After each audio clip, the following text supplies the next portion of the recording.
कहानियाँ। मूर्ख कौन। मध्य प्रदेश के किसी गांव में एक सेठ रहता था। उसका एक ही बेटा था जो व्यापार के काम से परदेश गया हुआ था। सेठ की बहू एक दिन कुएं पर पानी भरने गई।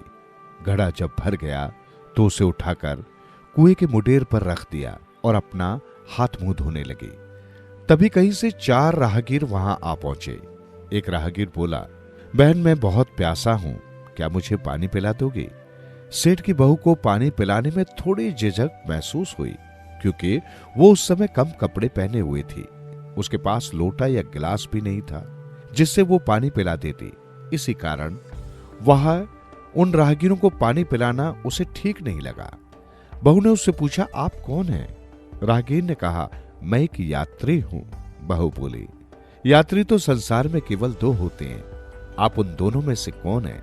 अगर आपने मेरे इस सवाल का सही जवाब दे दिया तो मैं आपको पानी पिला दूंगी, नहीं तो मैं पानी नहीं पिला पाऊंगी।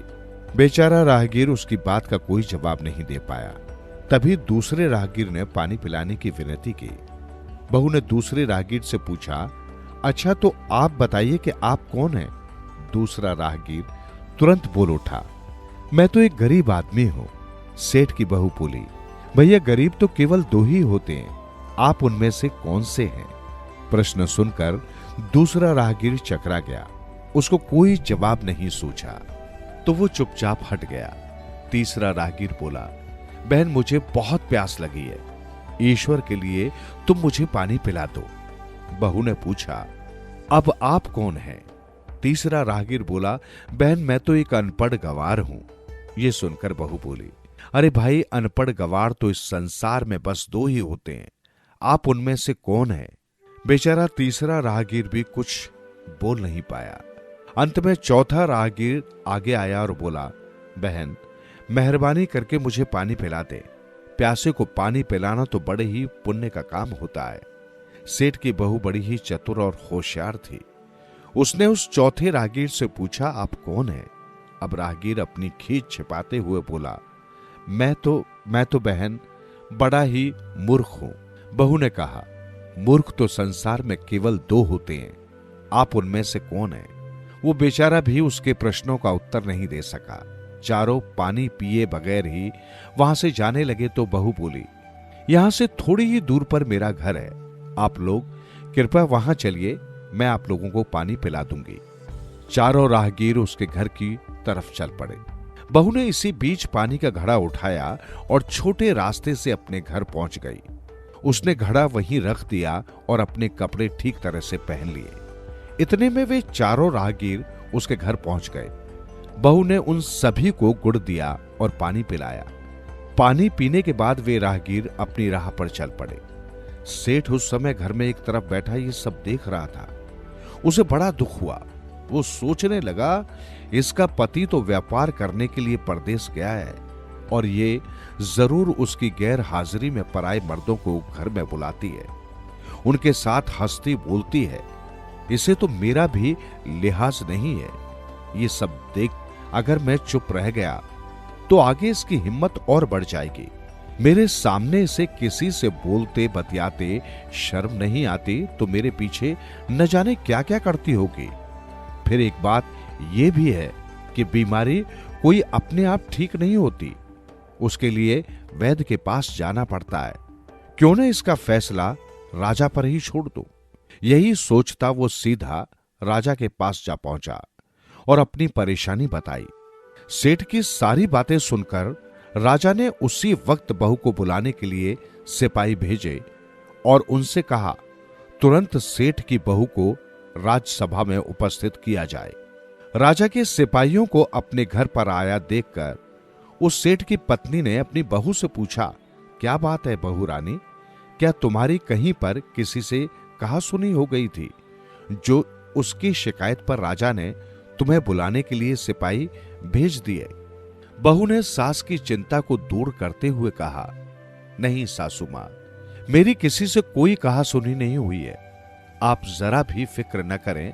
सास को आश्वस्त कर वो सिपाहियों से बोली, तुम पहले अपने राजा से ये पूछकर आओ कि उन्होंने मुझे किस रूप में बुलाया है। क्या बहन, बेटी या फिर बहू के रूप में, किस रूप में मैं उनकी राजसभा में आऊं? बहू की बात सुन सिपाही वापस चले गए। उन्होंने राजा को सारी बातें बताई। राजा ने तुरंत आदेश दिया कि पालकी लेकर जाओ और कहना कि उसे बहू के रूप में बुलाया गया है। सिपाही ने राजा की आज्ञा के अनुसार जाकर सेठ की बहू से कहा, राजा ने आपको बहू के रूप में आने के लिए पालकी भेजी है। बहू उसी समय पालकी में बैठकर राजसभा में पहुंच गई। राजा ने बहू से पूछा, तुम दूसरे पुरुषों को घर क्यों बुलाया जबकि तुम्हारा पति घर पर नहीं है? बहू बोली, महाराज, मैंने तो केवल अपने कर्तव्य का पालन किया। प्यासे पथिकों को पानी पिलाना कोई अपराध नहीं है। यह हर गृहिणी का कर्तव्य है। जब मैं कुएं पर पानी भरने गई थी तब मैं बहुत कम कपड़े पहने हुए थी। इसी कारण उन राहगीरों को कुएं पर पानी नहीं पिलाया। उन्हें बड़ी प्यास लगी थी और मैं उन्हें पानी पिलाना भी चाहती थी। इसलिए उनसे मुश्किल प्रश्न पूछे और जब वे उत्तर नहीं दे पाए तो मैं उन्हें अपने घर बुला लाई। घर जाकर ही उन्हें पानी पिलाना उचित था। राजा को बहू की बात ठीक लगी, मगर उसे उन प्रश्नों के बारे में जानने की बड़ी उत्सुकता हुई जो बहू ने चारों राहगीरों से पूछे थे।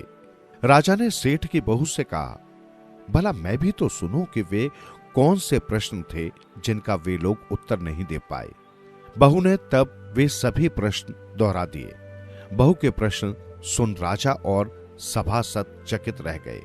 फिर राजा ने उससे कहा, तुम खुद ही इन प्रश्नों के उत्तर दो, हम अब तुमसे ये जानना चाहते हैं। बहू बोली, महाराज, मेरी दृष्टि में पहले प्रश्न का उत्तर है कि इस संसार में सिर्फ दो यात्री हैं, सूर्य और चंद्रमा। मेरे दूसरे प्रश्न का उत्तर है कि बहू और गाय इस पृथ्वी पर ऐसे दो प्राणी हैं जो सबसे गरीब हैं। अब मैं तीसरे प्रश्न का उत्तर सुनाती हूं। महाराज, हर इंसान के साथ हमेशा अनपढ़ गवारों की भांति जो हमेशा चलते रहते हैं वे हैं भोजन और पानी। चौथे आदमी ने कहा था कि वो मूर्ख है, और जब मैंने उससे पूछा कि मूर्ख तो दो ही होते हैं, तुम उनमें से कौन से मूर्ख हो, तो वो उत्तर नहीं दे पाया। इतना कहकर बहू चुप हो गई। राजा ने बड़े आश्चर्य से पूछा, क्या तुम्हारी नजर में इस संसार में सिर्फ दो ही मूर्ख हैं? हाँ महाराज। राजा ने कहा, तुरंत बताओ कि वे दो मूर्ख कौन हैं? इस पर बहू बोली, महाराज, अगर मेरी जान बख्श दी जाए तो मैं इसका उत्तर दे सकती हूं। राजा को बड़ी उत्सुकता थी ये जानने की कि वे दो मूर्ख कौन हैं। सो उसने तुरंत बहू से कह दिया, तुम बिल्कुल निसंकोच होकर कहो, हम वचन देते हैं कि तुम्हें कोई हानि नहीं पहुंचाई जाएगी। बहू बोली, महाराज, मेरे सामने इस वक्त बस दो ही मूर्ख हैं। फिर ससुर की ओर हाथ जोड़कर कहने लगी, पहले तो मेरे ससुर जी हैं जो पूरी बात जाने बिना ही अपनी बहू की शिकायत लेकर आपके पास आ गए। अगर इन्हें शक हुआ ही था तो ये पहले मुझसे पूछ तो लेते, मैं खुद ही इन्हें सारी बातें बता देती। इस तरह घर परिवार की बेइज्जती तो नहीं होती। ससुर को अपनी गलती का एहसास हो गया। उसने तुरंत बहू से माफी मांग ली। राजा ने तब पूछा, और अब बताओ दूसरा मूर्ख कौन है? बहू ने कहा, दूसरा मूर्ख खुद इस राज्य का राजा है, जिसने बहू की मान मर्यादा का जरा भी ख्याल नहीं किया और सोचे समझे बिना ही बहू को भरी राजसभा में बुलवा लिया। बहू की बात सुनकर पहले तो राजा को अचानक क्रोध आया, मगर दूसरे ही क्षण बहू की बातें उसकी समझ में आ गई।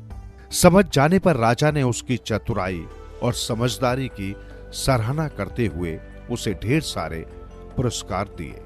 राजा ने उसे पूरे सम्मान के साथ विदा किया और पालकी में ही बिठाकर घर पहुंचा दिया।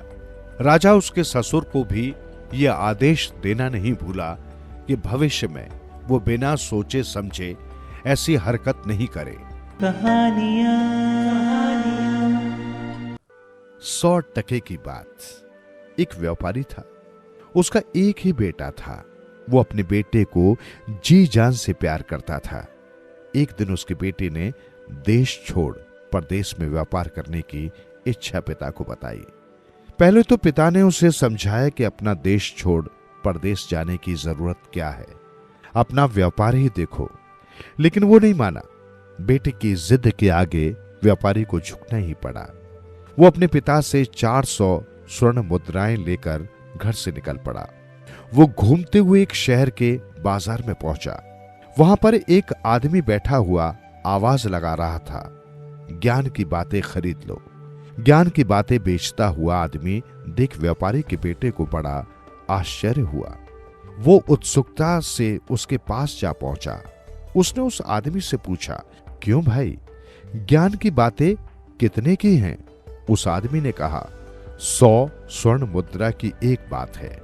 सेठ के बेटे के पास 400 स्वर्ण मुद्राएं थी। उसने 100 स्वर्ण मुद्राएं देते हुए ज्ञान की एक बात खरीद ली। वो आदमी बोला, एक से भले 2 होते हैं। सेठ के बेटे ने फिर 100 स्वर्ण मुद्राएं उसे दी और दूसरी ज्ञान की बात भी देने को कहा। उसने दूसरी बात बताई, खाना हमेशा अच्छी तरह से देखभाल कर खाओ। व्यापारी के बेटे ने बची हुई बाकी 200 स्वर्ण मुद्राएं भी उसे दे दी और बाकी की 2 बातें बताने के लिए कहा। परदेश में कभी किसी का यकीन मत करो, और चौथी बात यह कि जब भी सोना हो झटक पटक कर ही सोना। सेठ का बेटा चारों बातों को दिल और दिमाग में रखकर आगे चल पड़ा। चलते चलते उसकी निगाह तालाब के पास एक कछुए पर पड़ी। तभी उसे ज्ञान की पहली बात ध्यान में आई, सफर में हमेशा एक से भले 2 होते हैं। उसने तुरंत कछुए को उठाकर अपने साथ ले लिया। काफी दूर चलने के बाद वो थक गया। वहीं पर एक घने पेड़ के नीचे आराम करने के लिए लेट गया। ठंडी ठंडी हवा चल रही थी। उसने कछुए को पेड़ की डाली पर रख दिया। पेड़ की खो में एक सांप का बसेरा था। उस पेड़ पर बैठने वाले कौए से सांप की मित्रता थी। किसी भी मुसाफिर को पेड़ के नीचे आराम करता देख कौआ तुरंत कांव कांव की आवाज लगाकर सांप को बता देता। उसकी आवाज को सुन सांप बिल से बाहर आता और मुसाफिर को डस लेता। रोज का उनका यही काम था। व्यापारी का बेटा पेड़ के नीचे लेटा हुआ था। कौए ने कांव कांव की आवाज लगानी शुरू कर दी। वो आवाज सुनकर सांप तुरंत ही बाहर निकला और व्यापारी के बेटे को डस लिया। कछुए ने अपने दोस्त की ये हालत देखी तो वो बड़ा दुखी हुआ। कौआ कुछ ही दूर पर आराम से डाल पर बैठा हुआ था। कछुए को कौए पर बहुत गुस्सा आया। उसने धीरे धीरे खिसक कर कौए की गर्दन चुपचाप जा पकड़ी। कौआ कांव कांव कर चीखने चिल्लाने लगा। कौए की कांव कांव सुनकर सांप फिर बिल से बाहर आया और उसने उससे पूछा, अरे तुम्हें क्या हुआ, इस तरह क्यों चिल्ला रहे हो? कौआ बोला, भैया इस कछुए से मेरी जान बचाओ, इसने मेरी गर्दन पकड़ ली है। तुम जल्दी से इसके साथी का जहर चूसकर उसे जिंदा कर दो, नहीं तो ये मुझे मार डालेगा। सांप के पास अब कोई चारा नहीं था। उसने तुरंत व्यापारी के बेटे का जहर चूस लिया। शरीर से जहर का असर उतरते ही वो उठकर बैठ गया। कछुए ने भी कौए की गर्दन छोड़ दी। व्यापारी का बेटा सोचने लगा, 100 स्वर्ण मुद्राएं उस आदमी को देकर जो बात खरीदी थी, उसी की वजह से आज उसकी जान बच गई। व्यापारी का बेटा वहां से आगे बढ़ गया। रास्ते में कुछ दूर उसे एक पोखर नजर आया। वो पोखर के पास रुक गया। कछुए को उसने उसी पोखर में छोड़ दिया। फिर चलते चलते वो एक गांव में पहुंचा। वो गांव ठगों का गांव था। वहां पर एक से बढ़कर एक ठग थे। ठगों ने जब व्यापारी के बेटे को आते देखा तो वे उसके पास जाकर उसे ठगने की सोचने लगे। उनमें से एक ठग बड़ी चतुराई से बोला, क्या बात है जीजाजी, आप तो हमें भूल ही गए। धन्य भाग हमारे जो आप हमारे घर पधारे। आज हम आपको कहीं नहीं जाने देंगे, आप घर चलिए। व्यापारी का बेटा ठगों के जाल में फंस गया। वो उन ठगों के साथ उनके घर आ गया। वहां पर ठगों ने उसे बड़े प्रेम से बैठाया, खूब खातिरदारी की और हालचाल पूछा। कुछ देर बाद व्यापारी का बेटा और ठग भोजन करने बैठ गए। तभी व्यापारी के बेटे को उस आदमी की दूसरी बात याद आई, खाना हमेशा अच्छी तरह देखभाल कर खाओ। उसकी नजर दरवाजे के पास खड़े कुत्ते पर गई। उसने थोड़ा खाना कुत्ते के आगे डाल दिया। ये देख ठगों का मुंह लटक गया। भोजन में उन्होंने बहुत तेज जहर मिला रखा था। खाते ही कुत्ता वहीं मर गया। ये देख व्यापारी के बेटे के होश उड़ गए। व्यापारी के बेटे ने बहाना बनाया कि उसे भूख नहीं है और वो खाना छोड़ उठकर खड़ा हो गया। रात में सोने के लिए व्यापारी के बेटे को ठग की बड़ी बेटी ने एक कमरे में ले गई। कमरे में एक बहुत सुंदर पलंग था जिस पर बहुत ही मुलायम बिस्तर बिछा हुआ था। वो सोने की तैयारी करने लगा। फिर उसे उस आदमी की खरीदी हुई तीसरी बात याद आई, जब भी सोना तो झटक पटक कर ही सोना। उसने तुरंत बिस्तर झाड़ने के लिए बिस्तर उठाया। बिस्तर उठाते ही सारा भेद खुल गया। पलंग एकदम कच्चे सूत से बुना हुआ था। एक सुरंग के ऊपर पलंग रखा हुआ था। वो मौत के मुंह में जाने से फिर बाल बाल बच गया। उसने मन ही मन उस आदमी का आभार मान लिया जिसकी वजह से उसकी दूसरी बार भी जान बची। ठग की बड़ी बेटी ने बहुत कोशिश की, हर तरह से मनाकर सुलाने की जतन किया, मगर वो नहीं सोया। उसे वो चौथी बात याद थी कि परदेश में कभी किसी का यकीन मत करो। उसे गहरी नींद आ रही थी लेकिन वो नहीं सोया। अंत में ठग की बेटी हार मानकर मुंह लटकाई चली गई। उसके जाने के थोड़ी देर बाद ठग की छोटी बेटी आई। वो अपने परिवार से जरा अलग स्वभाव की थी। उसने जब व्यापारी के बेटे को देखा तो वो मन ही मन उससे प्यार करने लगी। उसने व्यापारी के बेटे से कहा, ये गांव ठगों का है। मेरे पिता इस गांव के ठगों के सरदार हैं। मेरे पिता को रमल विद्या आती है जिससे उन्हें पता चल गया है कि तुम्हारी जांग में 5 लाल है। वे तुम्हें मारकर लाल हड़पना चाहते हैं। यदि तुम बचना चाहते हो तो यहां से चले जाओ। हमारे पास ऐसी 2 सांडनियां हैं जो पतली दुबली होने पर भी 1 घंटे में 100 कोस जाती हैं। वे बाहर बाड़े में बंधी हुई हैं। तुम चुपचाप जाओ और 100 कोस वाली सांडनी ले जाओ। हम लोग उस पर बैठकर भाग जाएंगे। उसकी बात व्यापारी के बेटे को ठीक लगी। वे दोनों सांडनी पर बैठकर वहां से निकल गए। भागते भागते सुबह हो गई। ठगों के सरदार की छोटी बेटी कुछ सोचकर बोली, अब हम दोनों को हिम्मत से काम लेना पड़ेगा। ठग की बेटी को तभी दूसरी 100 कोस वाली सांडनी पर बैठा भाई नजर आया। उसने व्यापारी के बेटे को कहा, तुम जल्दी से इस पेड़ पर चढ़ जाओ। जैसा मैं इशारा करूं तुम वैसा ही करना। व्यापारी के बेटे ने वही किया और पेड़ पर चढ़कर बैठ गया। इतने में ठग सरदार का बेटा भी अपनी छोटी बहन के पास आ गया। वो भाई को देख छाती पीट पीट कर रोने लगी। भैया, तुमने ठीक किया जो जल्दी से आ गए। ये तो मुझे जबरदस्ती भगाकर लिए जा रहा था। वो देखो तुम्हारे डर से पेड़ पर चढ़कर छुपा बैठा है। तुम तुरंत ही ऊपर जाओ और उसकी गर्दन उतार लाओ। ठग का बेटा बहन की बातों में आ गया। बहन के पास सांडनी छोड़ पेड़ पर चढ़ गया। ठग की बेटी फटाफट सांडनी पर बैठ गई और व्यापारी के बेटे को इशारा किया कि पेड़ से कूदकर सांडनी पर बैठ जाए। व्यापारी के बेटे ने वैसा ही किया और देखते ही देखते दोनों नजरों से ओझल हो गए। ठग सरदार का बेटा हाथ मलता रह गया। चमत्कारी बाल्टी। अदरकपुर का राजा जगपाल सिंह बहुत ही संकीर्ण विचारों का था। वो छुआछूत का भी बहुत ध्यान रखता था। उसके राजमहल में जितने भी दास दासियां थे सब ब्राह्मण, वैश्य, क्षत्रिय संप्रदाय के थे। शूद्रों का राजमहल के आसपास फटकना भी मना था। जिस रास्ते से कभी राजा की सवारी निकलती उस रास्ते पर किसी भी शूद्र, धोबी, भंगी, चमार आदि को खड़े होने की भी इजाजत नहीं थी। अदरकपुर में अदरक का उत्पादन बहुत होता था, इसलिए उसका नाम अदरकपुर था। अदरकपुर राज्य में एक छोटा सा गांव बल्लार गांव पूरी तरह उन्हीं लोगों की आबादी थी। राजा जगपाल सिंह जिनके निकट की हवा के पास से भी गुजरना पसंद नहीं करता था। बल्लार गांव की दशा बहुत खराब थी। राज्य में बहने वाली एकमात्र नदी बल्लार से 4 कोस दूर थी और राजा जगपाल सिंह की ओर से किसी भी अछूत को नदी पर जाने की अनुमति नहीं थी। बल्लार गांव में बहुत से कुएं थे। इसलिए गांव के लोगों की प्यास बुझ जाती थी। लेकिन एक साल बहुत गर्मी पड़ी।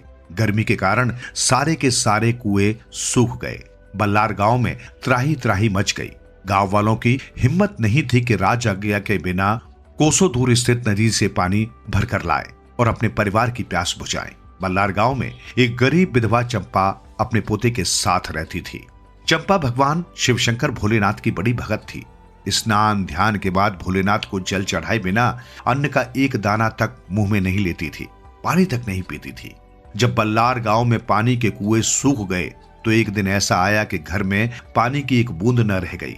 नहाना धोना दूर की बात थी, भोलेनाथ पर चढ़ाने के लिए एक चम्मच जल तक घर में नहीं था। चंपा का इकलौता पोता भी पानी के बिन जल बिन मछली की तरह तड़पने लगा। ऐसे में चंपा भगवान भोलेनाथ की प्रतिमा के आगे आलती पालती लगा आंख मूंद कर बैठ गई और रोने लगी कि हे प्रभु, मुझे इस धर्म संकट से उभारो। आप पर जल चढ़ाए बिना मैं अन्न का एक दाना ग्रहण नहीं कर सकती और नहाए बिना आप पर जल नहीं चढ़ा सकती। नहाने के लिए जल नहीं है, बल्कि अपने प्यासे पोते की प्यास बुझाने के लिए भी जल नहीं है। क्या करूं? भोलेनाथ की भक्ति करने वाले जानते हैं कि भोले भंडारी सचमुच बहुत भोले हैं और अपने भक्तों को कभी कष्ट में नहीं देख पाते। तो चंपा आंसू से नहा गई।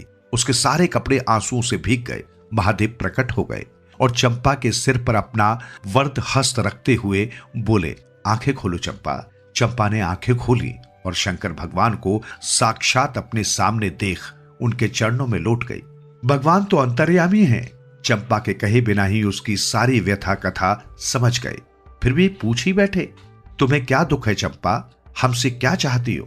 प्रभु, सबसे पहले तो मैं ये चाहती हूं कि आप हमारे राजा को सद्बुद्धि दो। वो इंसान इंसान में फर्क करना छोड़ दे, अछूत शूद्रों को भी इंसान समझे और ये भी कि हमारे बल्लार गांव में पानी की कमी बिल्कुल न रहे। चंपा ने कहा, तू कहे तो गंगा बहा दूं?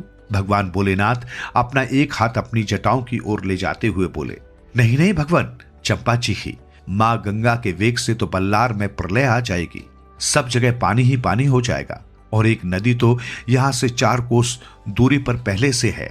लेकिन यहाँ के राजा ने हम अछूतों को नदी से पानी भरने देना तो दूर नदी के पानी को छूने तक को मना कर रखा है।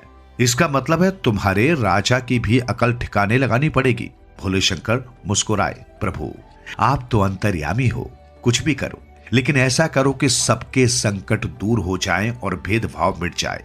हमारे बल्लार गांव में कोई भूखा प्यासा न रहे। चंपा ने कहा, चंपा तू बहुत अच्छी है, तेरा पोता प्यास से तड़प रहा है, लेकिन फिर भी तू केवल अपना या अपने पोते का भला नहीं सोच रही है, बल्कि सारे गांव का भला सोच रही है। तो ये ले, मैं तुझे ये चमत्कारी बाल्टी देता हूं। कहते हुए भोलेनाथ ने एक बाल्टी चंपा की ओर बढ़ाई। फिर बोले, इसमें तू जो भी वस्तु नाम मात्र डालेगी, वो वस्तु जब तक बाल्टी पलटकर बाल्टी से बाहर नहीं गिराएगी, बाल्टी से मिलती रहेगी। ले, पहले मैं इसमें गंगा का पानी डाल रहा हूं। कहते हुए भगवान शंकर ने अपनी जटाओं को हटाकर गंगा की एक बेहद पतली धार बाल्टी में डाली और बोले, अब इस बाल्टी के पानी से तू सारे गांव वालों के घरों में पानी के जितने भी बर्तन हो भरवा देना। फिर बाल्टी उलटकर खाली कर देना और बाल्टी में 1 चम्मच दूध डाल देना। इसके बाद सारे गांव में दूध बांट देना, किंतु बाल्टी से दूध तब तक खत्म नहीं होगा जब तक तू बाल्टी पूरी तरह से पलटकर खाली नहीं करेगी। इसके बाद तू इस बाल्टी से अन्न, फल, सब्जी, फूल कुछ भी प्राप्त कर सकेगी। और फिर देखना, एक दिन तेरा राजा भी तेरे यहां आएगा। तब अगर तूने बुद्धि से काम लिया तो तेरा गांव सुख समृद्धि से दमक उठेगा और तेरा राजा का मन भी बदल जाएगा। लेकिन याद रहे, ये बाल्टी तेरे पास 1 महीने तक ही रहेगी। 1 महीने बाद बाल्टी गायब हो जाएगी। और घबराना नहीं, ये बाल्टी तेरे यहां से कोई कभी चुराएगा नहीं। इतना कहकर भगवान भोलेनाथ अंतर्ध्यान हो गए। चंपा ने बाल्टी उठाई। बाल्टी में गंगा का स्वच्छ निर्मल पानी था। सबसे पहले चंपा ने अपने पोते को 1 गिलास पानी देकर उसकी प्यास बुझाई।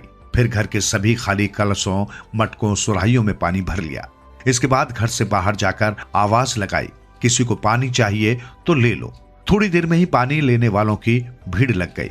पानी के बाद कहीं से गाय का 1 चम्मच दूध लाकर चंपा ने बाल्टी में डाला।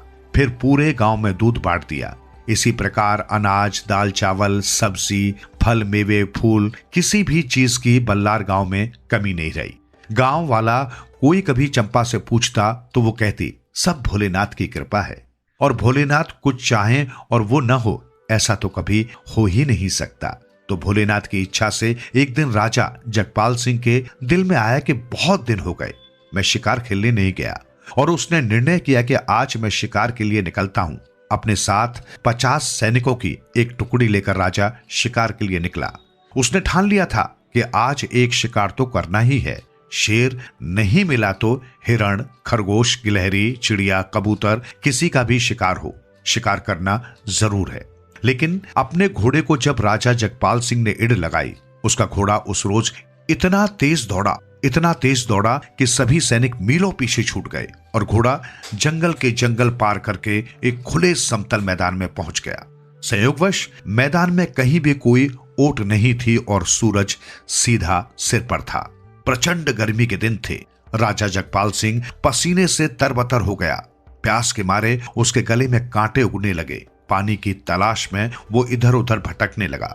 तेज धूप में बहुत देर से पानी पिए बिना रहने के कारण राजा और उसके घोड़े की हालत बहुत खराब हो गई थी। दोनों निढाल से होने लगे थे। राजा को बहुत तेज भूख भी लगने लगी थी। एक जगह राजा को अदरक की एक गांठ पड़ी दिखी तो भूख से पागल राजा ने बिना सोचे समझे जरा सी अदरक मुंह में डालकर चबा डाली। ताजी अदरक थी और उसमें तेजी भी बहुत थी। राजा की हालत खराब हो गई। पानी पानी वो चिल्लाने लगा। पानी की तलाश में अपना निढाल घोड़ा दौड़ाते हुए आखिरकार बहुत देर बाद राजा को कुछ दूर कई झोपड़ियां दिखी, जिनमें पहली झोपड़ी गरीब भक्तिन चंपा की ही थी। प्यास से बेहाल राजा उस झोपड़ी के निकट पहुंचा। दरवाजे पर पहुंच उसने घोड़ा रोका और घोड़े से उतरकर आवाज लगाई, कोई है क्या? बूढ़ी चंपा बाहर निकली। राजसी पोशाक में अपने राजा को पहचानने में उसे एक क्षण भी नहीं लगा, लेकिन दूर से ही झुककर जमीन को हाथ लगा वो शीघ्रता से बोली, महाराज की जय हो।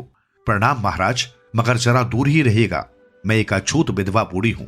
राजा की प्यास के मारे जान निकल रही थी। उसे उस समय चंपा को दूर रहने को कहना और अछूत हूं बोलना न तो सुहाया न ही समझ में आया। वो बहुत धीमे और सांस उखड़ने जैसे स्वर में बोला, माई बहुत प्यासा हूं। प्यास के मारे मेरा और मेरे घोड़े का भी बुरा हाल है। पीने के लिए थोड़ा पानी दो ना। हे राम, पानी तो मेरे यहाँ बहुत है, मगर छीछे दूर रहिए महाराज, वरना आपका धर्म भ्रष्ट हो जाएगा। मैं अछूत हूं, मैं आपको पानी नहीं पिला सकती, बल्कि आपके पांव छूने की भी हिम्मत नहीं कर सकती, चंपा ने कहा। राजा जगपाल सिंह ने आसपास दृष्टि दौड़ाई। निकट कहीं कोई नहीं था। वो धीरे से चंपा से बोला, थोड़ा पानी पिला दे माई, वरना मैं मर जाऊंगा। कैसी बातें करते हो महाराज, आज मैं आपको पानी पिला दूं और कल आपने अपने धर्म भ्रष्ट करने के जुर्म में मेरा गला कटवा दिया तो? चंपा चीखी। चीख सुनकर चंपा का पोता भी झोपड़ी से बाहर आ गया और आसपास की झोपड़ियों में रहने वाले सभी लोग भी बाहर आ गए। राजा ने सबको देखा और उनसे बोला, इस बूढ़ी से कहो मुझे और मेरे घोड़े को पानी पिला दे। नहीं, एक लंबी सफेद दाढ़ी वाला बुड्ढा बोला, इस गांव में सभी अछूत रहते हैं महाराज, इस गांव का कोई व्यक्ति आपको अपने घर का पानी नहीं पिला सकता। अरे मैं तुम्हारा राजा हूं, मैं खुद तुमसे कह रहा हूं, पानी पिला दो, वरना मैं मर जाऊंगा। मेरा घोड़ा भी निढाल हो रहा है, वो भी मर जाएगा। राजा जगपाल सिंह पागलों की तरह चिल्लाया। गुस्सा न करें महाराज, चंपा बोली, हम तो आपकी प्रजा हैं, जैसा आप कहेंगे करेंगे। आपको पानी भी पिलाएंगे और स्वादिष्ट खाना भी खिलाएंगे। आप बहुत भूखे भी लग रहे हैं। हाँ, तो लाओ ना कुछ खाने को भी, मुझे सचमुच बहुत भूख लग रही है। मेरा घोड़ा भी बहुत भूखा है, उसके लिए भी कहीं से हरी हरी घास ला दो। राजा स्वादिष्ट खाने का जिक्र सुनकर ही बहुत ज्यादा उतावला हो उठा। उसकी भूख उभर आई और पेट में चूहे कूदने लगे। इधर बूढ़ी चंपा राजा से बात कर रही थी, उधर धीरे धीरे बल्लार गांव के सारे लोगों को खबर लग गई कि उनका राजा उनके गांव में आया हुआ है।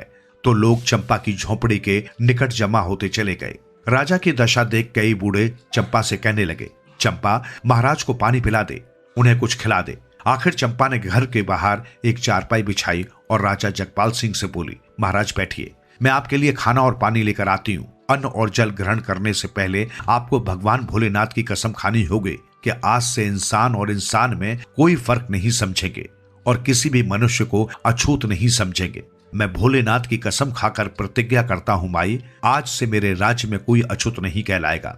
मैं हर महीने एक दिन अछूत कहलाने वाले मनुष्यों के घर का भोजन पानी ग्रहण किया करूंगा, राजा जगपाल सिंह ने कहा। और 4 कोस दूर पड़ने वाली नदी से एक नहर खुदवाकर बल्लार गांव की पानी की समस्या हमेशा के लिए दूर करेंगे। चंपा फिर बोली, हाँ हाँ, मैं ऐसा ही करूंगा, राजा ने वचन दिया। उसके बाद चंपा और बल्लार गांव के लोगों ने राजा और उसके घोड़े की बहुत खातिर की और खूब नाच गाकर राजा का मनोरंजन किया। और वापस अदरकपुर के अपने राजमहल पहुंचने के बाद राजा जगपाल सिंह ने एक आदेश जारी किया कि उसके राज्य में कोई छुआछूत नहीं मानेगा।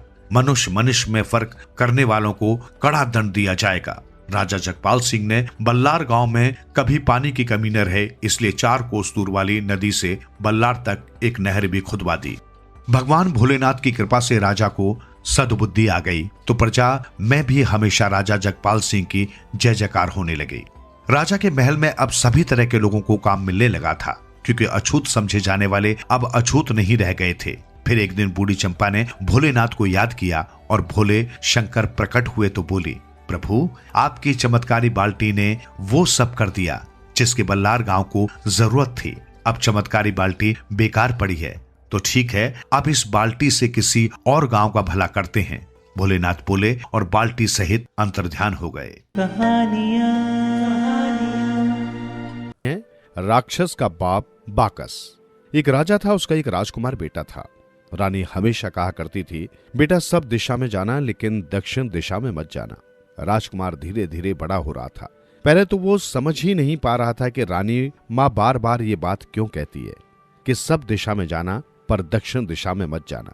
राजकुमार युवा हुआ तो उसे बात समझ में आने लगी। उसने मन ही मन निश्चय किया कि वो एक दिन दक्षिण दिशा में अवश्य जाएगा। दक्षिण दिशा का रहस्य वो जानकर रहेगा।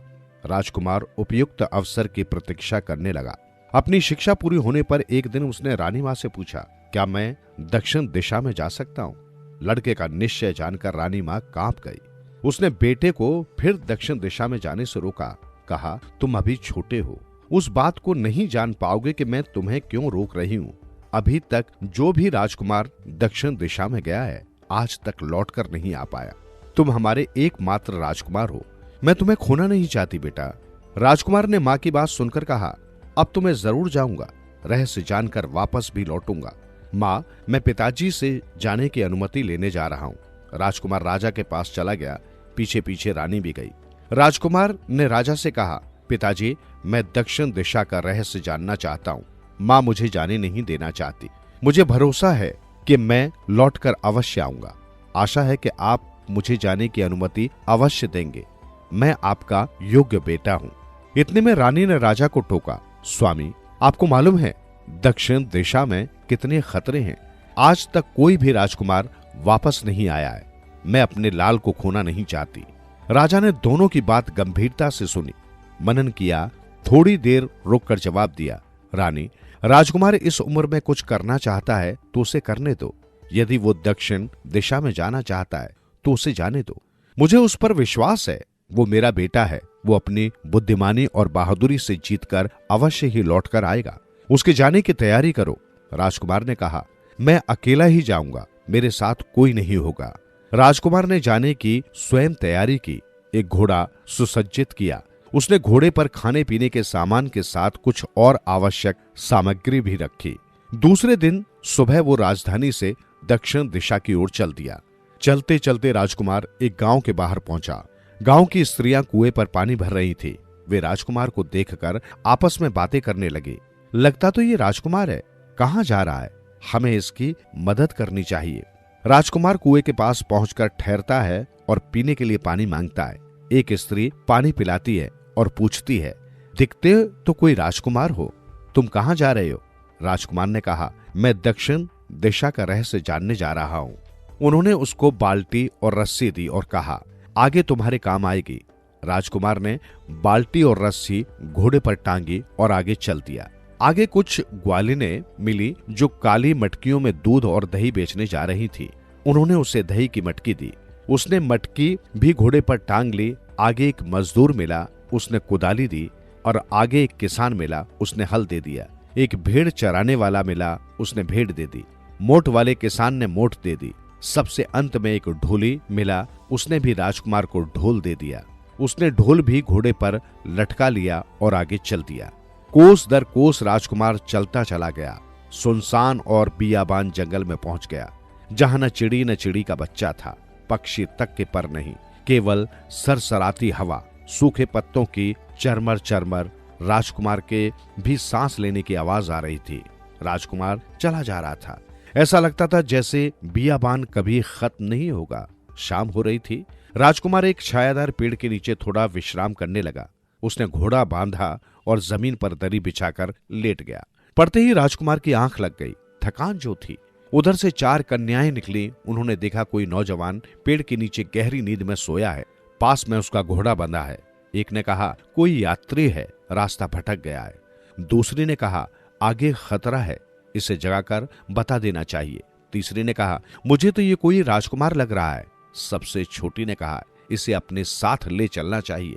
इधर कोई आदमी आता भी नहीं है, ये नौजवान है और सुंदर भी।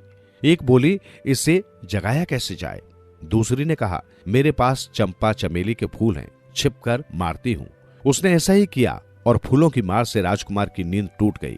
उसे चंपा चमेली के फूलों से सुगंध भी परेशान करने लगी। उसे आश्चर्य भी हुआ, यहां चंपा चमेली के फूल कैसे आए। उसने आसपास देखा, कोई भी नहीं दिखाई दिया, पर उसे लगा यहां आसपास कोई न कोई है। इतने में 4 सुंदर कन्याएं उसके सामने आई।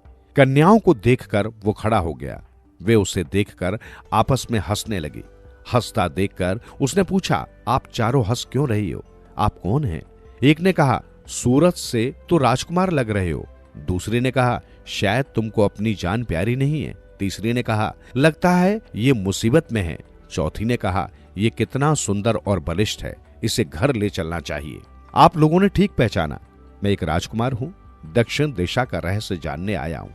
आप जानती हो तो मुझे बताओ, इसके लिए तुम्हें हमारे साथ चलना होगा। चारों ने कहा, पर एक समस्या है, तुम्हें हम ले चलने को तो तैयार हैं, पर आदमी के रूप में नहीं।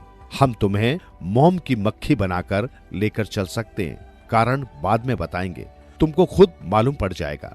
लड़कियों ने राजकुमार को मोम की मक्खी बनाया और जूड़े में चिपका लिया। घोड़ा लेकर वे घर की ओर चल दी।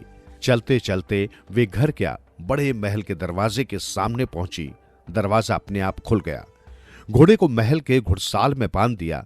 उन्होंने मोम की मक्खी से राजकुमार बनाया और उसे नहला धुलाकर एक कमरे में छिपा दिया। शाम ढल गई। तभी गड़गड़ाहट के साथ गर्जना सुनाई दी और हंसने की तेज आवाज। राक्षस महल के दरवाजे पर गुरगुर करने लगा। चारों लड़कियों ने बंद दरवाजा खोला।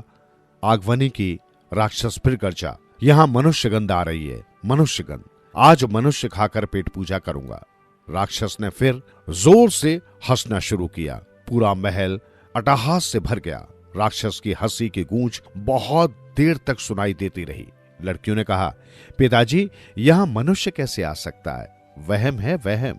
यहां कोई भी तो नहीं है। हाथ मुंह धोकर खाना खाओ, हमने तुम्हारा मनपसंद खाना बनाया है, ये उसी की गंध है। तुम लोग झूठ तो नहीं बोल रही हो? नहीं नहीं पिताजी, हम झूठ नहीं बोलती, पूरे महल में देख लीजिए। छोटी कन्या ने राजकुमार को पहले ही मोम की मक्खी बनाकर जूड़े में चिपका लिया था, पर राक्षस की नाक बहुत तेज थी। 12 कोस से वो मनुष्य गंध को पकड़ लेता था। राक्षस ने खूब खाना खाया और पसर गया। थोड़ी देर में उसे खर्राटे आने लगे। राक्षस को पूरी तरह सोया जानकर लड़कियों ने मोम की मक्खी को फिर से राजकुमार बनाया और 5 ने सार फांसे का खेल रचाया। इसके पहले राजकुमार को खूब अच्छा भोजन कराया। राजकुमार ने लड़कियों से पूछा, तुम राक्षस की लड़कियां कैसे हो सकती हो? लड़कियों ने एक साथ कहा, हम राक्षस की लड़कियां नहीं हैं, हम तो अमुक देश की राजकुमारियां हैं। हमें राक्षस ने कैद कर रखा है, हम तो परेशान हैं। तुम हमारी मदद कर सकते हो। मैं तुम्हारी मदद किस प्रकार कर सकता हूं, जबकि मेरी ही जान खतरे से खाली नहीं है। हम तुम्हें रहस्य की बात बताती हैं। राक्षस की जान जंगल में, वो सूर्य उदय के पहले जंगल में चला जाता है, हमको महल में कैद करके जाता है। कल तो ये महल का ताला लगाना भूल गया था, इसलिए हम दोपहर में घूमने निकल गई थी। उसने कई राजकुमारों की जान ले ली है। वो शाम को ही लौटता है, कभी भी वो जंगल में रात नहीं बिताता। यदि जंगल में आधी रात से ऊपर हो जाए तो उसका शरीर बिखर जाएगा और वो पेड़ बन जाएगा। इसलिए वो रात में कभी जंगल में नहीं रहता, खाना खाता है और रात भर खर्राटे भरता है। सुबह फिर जाएगा तो शाम को ही लौटेगा। छोटी राजकुमारी ने रुआसी होकर कहा, राजकुमार कुछ उपाय करो, इस राक्षस से हमें छुटकारा दिलाओ, हम तंग आ गई हैं। ठीक है, तुम अभी सो जाओ, सुबह कुछ उपाय करता हूं। तुम सुबह राक्षस को खुशी खुशी विदा करो, शाम को कुछ करूंगा। सुबह हुई, राक्षस को लड़कियों ने बहुत सा खाना बांध कर दिया। राक्षस जंगल में दहाड़ता हुआ चला। जाते जाते चेता गया, देखना यहाँ कोई मनुष्य न आ जाए। उसके जाने के बाद लड़कियों ने मक्खी को फिर राजकुमार बना दिया। उसे अच्छी तरह नहलाया धुलाया, अच्छे कपड़े पहनाए, अच्छा भोजन कराया, सार फांसे का खेल खेला। राजकुमारियां राजकुमार के व्यवहार से प्रसन्न हुई। ज्यों-ज्यों दिन चढ़ता जा रहा था, कन्याएं चिंता में पड़ने लगी थी। आज राजकुमार अपनी जान दे देगा या राक्षस से हमें छुटकारा मिलेगा। ऐसा करते करते 4 बज गए। राक्षस के आने का वक्त पास आ रहा था। वे सब राजकुमार के कमरे में गई। उससे पूछा, राजकुमार तुम तो सोए हो, हमें बचाने का क्या उपाय सोचा? चिंता मत करो, मैं जैसा करूंगा वो देखती जाओ। बस इतना करना कि तुम महल का मुख्य दरवाजा मत खोलना, दरवाजा मैं खोलूंगा। अपनी योजना के अनुसार राजकुमार घोड़े पर जो सामग्री लाया था उसे उसने छज्जे पर जमा लिया। रस्सी, कुदाली, मटकी, भेड़, खाल, हल, ढोल आदि। अब वो राक्षस की प्रतीक्षा करने लगा। शाम हुई। राक्षस 12 कोस दूर से मनुष्यगंध चिल्लाने लगा, गरजने लगा। गरजता गरजता वो महल के पास आ गया। महल का दरवाजा बंद देख राक्षस गुस्से से और लाल पीला हो गया। राजकुमार छज्जे पर था। उसने राक्षस को ललकारा, कौन है रे जो जोर जोर से चिल्ला रहा है? मैं हूं राक्षस। राक्षस तू कौन है और मेरे महल में क्या कर रहा है? मैं हूं राक्षस का बाप बाकस। राक्षस का बाप बाकस?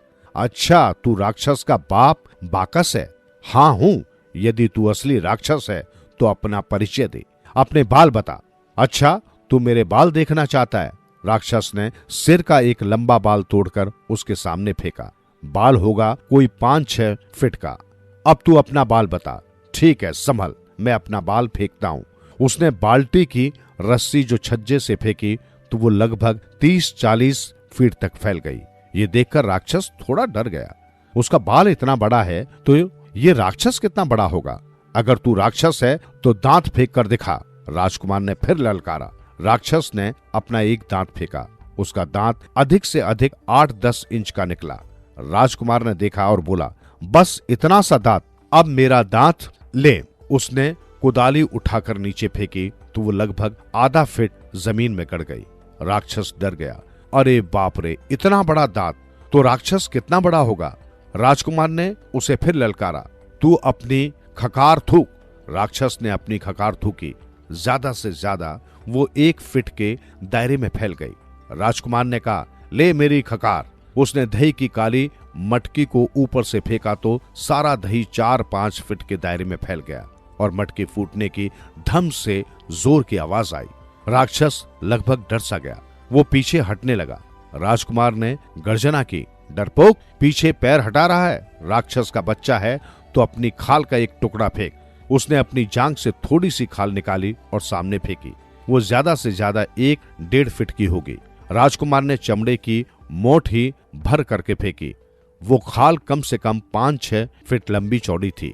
राक्षस घबरा गया। वो पीछे पांव भागने की सोचने लगा। उसके मन में विचार आया कि आज मैं नहीं बचूंगा, मेरा काल आ गया है। राजकुमार ने आखिरी चेतावनी दी, तू असली राक्षस है तो पेट बजा कर दिखा, कितनी दूर तक तेरी आवाज जाती है, फिर मैं अपना पेट कूटूंगा। राक्षस ने लगभग आखिरी कोशिश की। उसने पेट पीटना शुरू किया। कुछ नहीं, बस उसके पेट से भद भद की आवाज आई। 1-2 कोस से ज्यादा दूर नहीं सुनाई दी। ठहरो, मैं दरवाजा खोल कर आ रहा हूं, अपना पेट कूटते हुए। इतने में राजकुमार ने दरवाजा खोला। कांधे पर हल और गले में ढोल पीटता हुआ राक्षस के पीछे दौड़ा। राक्षस ने देखा, अरे बाप रे, ये तो राक्षस का बाप बाकस है। राक्षस ढोल की भयंकर आवाज सुनकर और राजकुमार के कांधे पर हल देखकर जंगल में भागने लगा। उसके पीछे पीछे राजकुमार ढोल बजाते बजाते राक्षस को जंगल के अंधेरे में बहुत दूर तक खदेड़ता चला। चारों ओर रात का गहरा अंधेरा था और रात के 12 से ऊपर बज गए थे। थी तो केवल ढोल की सन्नाटा चीरती आवाज। जिसे सुनकर राक्षस जंगल में भागता ही जा रहा था। अंधेरे में राक्षस कहीं गुम हो गया था। अचानक एक भयंकर आवाज आई और राक्षस बिखर गया। सुबह लोगों ने देखा बियाबान जंगल में लंबे लंबे छिंद के वृक्ष जगह जगह छितरा गए। राक्षस को श्राप था कि वो जंगल में रात नहीं बिता सकता था, इसलिए वो शाम को सुरक्षित जगह अपने महल में लौट आता था। यदि वो जंगल में एक रात भी रह जाता तो वो छिंद के वृक्ष के रूप में जंगल में बिखर जाता। उस रात राजकुमार ने यही काम किया। उसे रात में जंगल में जाने के लिए मजबूर कर दिया और रात में राक्षस छिंद के वृक्ष के रूप में बिखर गया। फिर वो जंगल छोड़कर कहीं नहीं गया। आज भी छिंद के वृक्ष राक्षस की तरह लगते हैं। राजकुमार महल में लौटता है। सुबह चारों राजकुमारियों को लेकर घर की ओर रवाना हुआ। राजधानी के बाहर बगीचे में ठहरकर उसने रानी माँ और पिता को खबर करवाई कि तुम्हारा बेटा दक्षिण विजय करके लौट आया है, अमुक बगीचे में ठहरा है। राजा और रानी इस शुभ खबर से प्रसन्नता के साथ अपने बेटे की आगवनी करने दौड़ पड़े। उनके साथ राजधानी की सारी जनता भी थी। राजा ने राजकुमार को गले लगा लिया। राजकुमार ने रानी माँ का आशीर्वाद लिया। रानी माँ की आंखों में खुशी के आंसू छलछला गए। राजकुमारी ने भी राजा और रानी के पैर छुए। राजा ने राजकुमार की बड़े धूमधाम से शादी की और राजकुमार को सारा राजपाट सौंप दिया। राजकुमार हो तो ऐसा। कहानियां सत्य और असत्य। धर्मचंद और करमचंद दोनों बड़े ही घनिष्ठ मित्र थे, जिनको उनके छोटे से शहर में सदा इकट्ठा देखा जाता था। दोनों हम निवाला हम प्याला थे, किंतु दोनों की आदतें और स्वभाव एकदम जुदा थे। धर्मचंद स्वभाव से धर्मात्मा था तो करमचंद कर्मयोगी। वो सदा उल्टे सीधे कर्म करके धन कमाने की बातें सोचता रहता। वो नगर सेठ तुलाराम जैसा बनने की सोचता रहता था। यही बातें वो अक्सर धर्मचंद से कहता था। मैं अमीर बनना चाहता हूँ। एक दिन उसने अपने दोस्त धर्मचंद से कहा कि यदि हमें धनवान बनना है तो हमें किसी दूसरे शहर में जाना होगा। इस शहर में तो हम शायद कुछ नहीं कर पाएंगे। धर्मचंद के घर में तो गरीबी का नंगा नाच होता था। वो भी चाहता था कि इतना धन तो कमा ही लाएं कि गुजारे लायक घर में हर चीज उपलब्ध हो। इस शहर में उनके करने के लिए कुछ नहीं रहा। यही कारण था कि उसने अपने मित्र करमचंद की बात मान ली। दोनों मित्र धन कमाने के लिए परदेश चले गए। इस नए शहर में तो उन्हें कोई भी काम करने में शर्म नहीं थी। फिर वे एक दूसरे की भावना को भली भांति जानते थे, इसलिए मिलजुल कर रात दिन खूब परिश्रम करने लगे। इस परिश्रम का ही ये फल था कि एक साल में उन्होंने बहुत सारा धन कमा लिया। एक वर्ष के पश्चात उन्हें घर की भी याद आने लगी थी। माँ बाप भाई बहन सभी तो याद आ रहे थे। फिर जिस काम के लिए वे घर से निकले थे वो काम भी पूरा हो गया था। यही कारण था कि उन्होंने वापस घर जाने का फैसला कर लिया। रुपयों को इकट्ठा करके उन्होंने एक बड़ी थैली में डाला और उस थैली को कपड़े की गठरी के अंदर खूब अच्छी तरह से बांध दिया ताकि कोई चोर उसे चुरा न ले। क्योंकि उनके रास्ते में एक जंगल पड़ता था, इसलिए उन्हें अपने धन को और भी अधिक सुरक्षा से रखना पड़ रहा था। जब वे उस जंगल को पार करने वाले थे तो रात हो गई। वे लोग अपने गांव से अधिक दूर नहीं थे। ऐसे में करमचंद के मन में एक विचार आया। शायद इतना सारा धन देखकर उसके मन में खोट पैदा हो गया था। उसने धर्मचंद से कहा, भैया इतना सारा धन गांव में ले जाकर क्या करेंगे? अच्छा तो यही है कि हम इसे पीपल की जड़ में गहरा गड्ढा खोदकर दबा देते हैं। जब भी हमें जरूरत पड़ेगी आकर निकाल लिया करेंगे। ठीक है भैया, मुझे भी इतने धन का क्या करना है। जो थोड़ा बहुत माँ बाप के लिए चाहिए मेरे पास है। दोनों में सहमति हो गई। धर्मचंद बहुत शुद्ध हृदय का था। उसे धन का इतना अधिक लोभ नहीं था। घर में रहे या इस जंगल में रहे, उसके लिए दोनों ही बातें बराबर थी। उसने करमचंद से कहा, भाई जब हम इस धन को मिलकर कमाते थे तो मैंने तुमसे उस समय भी कोई हिसाब नहीं पूछा था। अब तुम अपने हाथों से इसे वृक्ष के नीचे दबा दो। जब भी हमें जरूरत पड़ेगी निकाल कर बांट लेंगे। बस उसी समय सारा धन उस पीपल की जड़ के नीचे दबा दिया गया। दोनों मित्र थोड़े थोड़े रुपए लेकर अपने घर आ गए। धर्मचंद ने अपने माता पिता को अपनी कमाई का सारा हिसाब देते हुए बता दिया कि खर्च के लिए मैं थोड़े ही रुपए आपको दे रहा हूँ। शेष धन चोरों के डर से हमने जंगल में दबा दिया है। उधर करमचंद के मन में अचानक ही ये विचार आया कि क्यों न मैं इस जंगल में गड़ा सारा धन निकाल लाऊं? धर्मचंद को क्या पता चलेगा कि उस धन को कौन ले गया है। मैं उस धन को रात में निकाल लाऊंगा। जब वो पूछेगा तो कह दूंगा कि तुमने ही निकाल लिया होगा। तुम्हारे और मेरे सिवा तो इसका किसी को पता ही नहीं था। जब मैंने इस धन को नहीं निकाला तो सीधी बात है कि तुमने ही निकाला होगा। यही सोचकर करमचंद एक अंधेरी रात में उस धन को निकाल लाया। कुछ दिनों के बाद करमचंद ने धर्मचंद को बुलाकर कहा, भैया हम क्यों न उस धन को निकालकर आधा आधा बांट ले। जंगल में इतने दिनों तक उसे ऐसे ही पड़े रहने देना ठीक नहीं है। कभी भी कोई चोर हाथ मार सकता है। धर्मचंद ने उसकी हाँ में हाँ मिला दी। उसका मन साफ था तो उसे कहना क्या था। अब दोनों मित्र उस पेड़ के नीचे पहुंचे तो करमचंद ने पहले धर्मचंद से ही कहा कि तुम ही खोद कर धन निकालो, फिर आधा आधा बांट लेंगे। धर्मचंद मिट्टी खोदने लगा। वो काफी देर तक खोदता रहा, मगर वहां क्या था जो उसे मिलता। करमचंद, इसमें तो हमारा धन है ही नहीं, कौन ले गया उसे? मैं क्या जानूं भैया, मैं तो उस दिन के बाद से इधर आया भी नहीं। ये सब कुछ तो मैंने तुम्हारे विश्वास पर ही छोड़ा हुआ था। धर्मचंद, अधिक स्याने मत बनो और मुझे इतना पागल भी मत समझो जो ये भी न समझ सकता कि उस धन को तुम निकाल कर ले गए हो, क्योंकि उस धन का तुम्हारे और मेरे सिवा और किसी को पता ही नहीं था। जब मैंने उसे नहीं निकाला तो फिर बात साफ है कि तुमने ही उसे निकाला है। करमचंद, ये तुम क्या कह रहे हो? वही जो सत्य है जिसे तुम मुझसे छुपा रहे हो। भैया करम, मैं तुम्हारे साथ धोखा करूंगा या चोरी करूंगा? नहीं नहीं, ऐसी तो मैं कल्पना भी नहीं कर सकता। धर्मचंद, चोरी तो तुमने ही की है। नहीं, मैंने अपने जीवन में कभी झूठ तक नहीं बोला, तो चोरी कहां से करूंगा? सारे चोर ऐसे ही कहते हैं।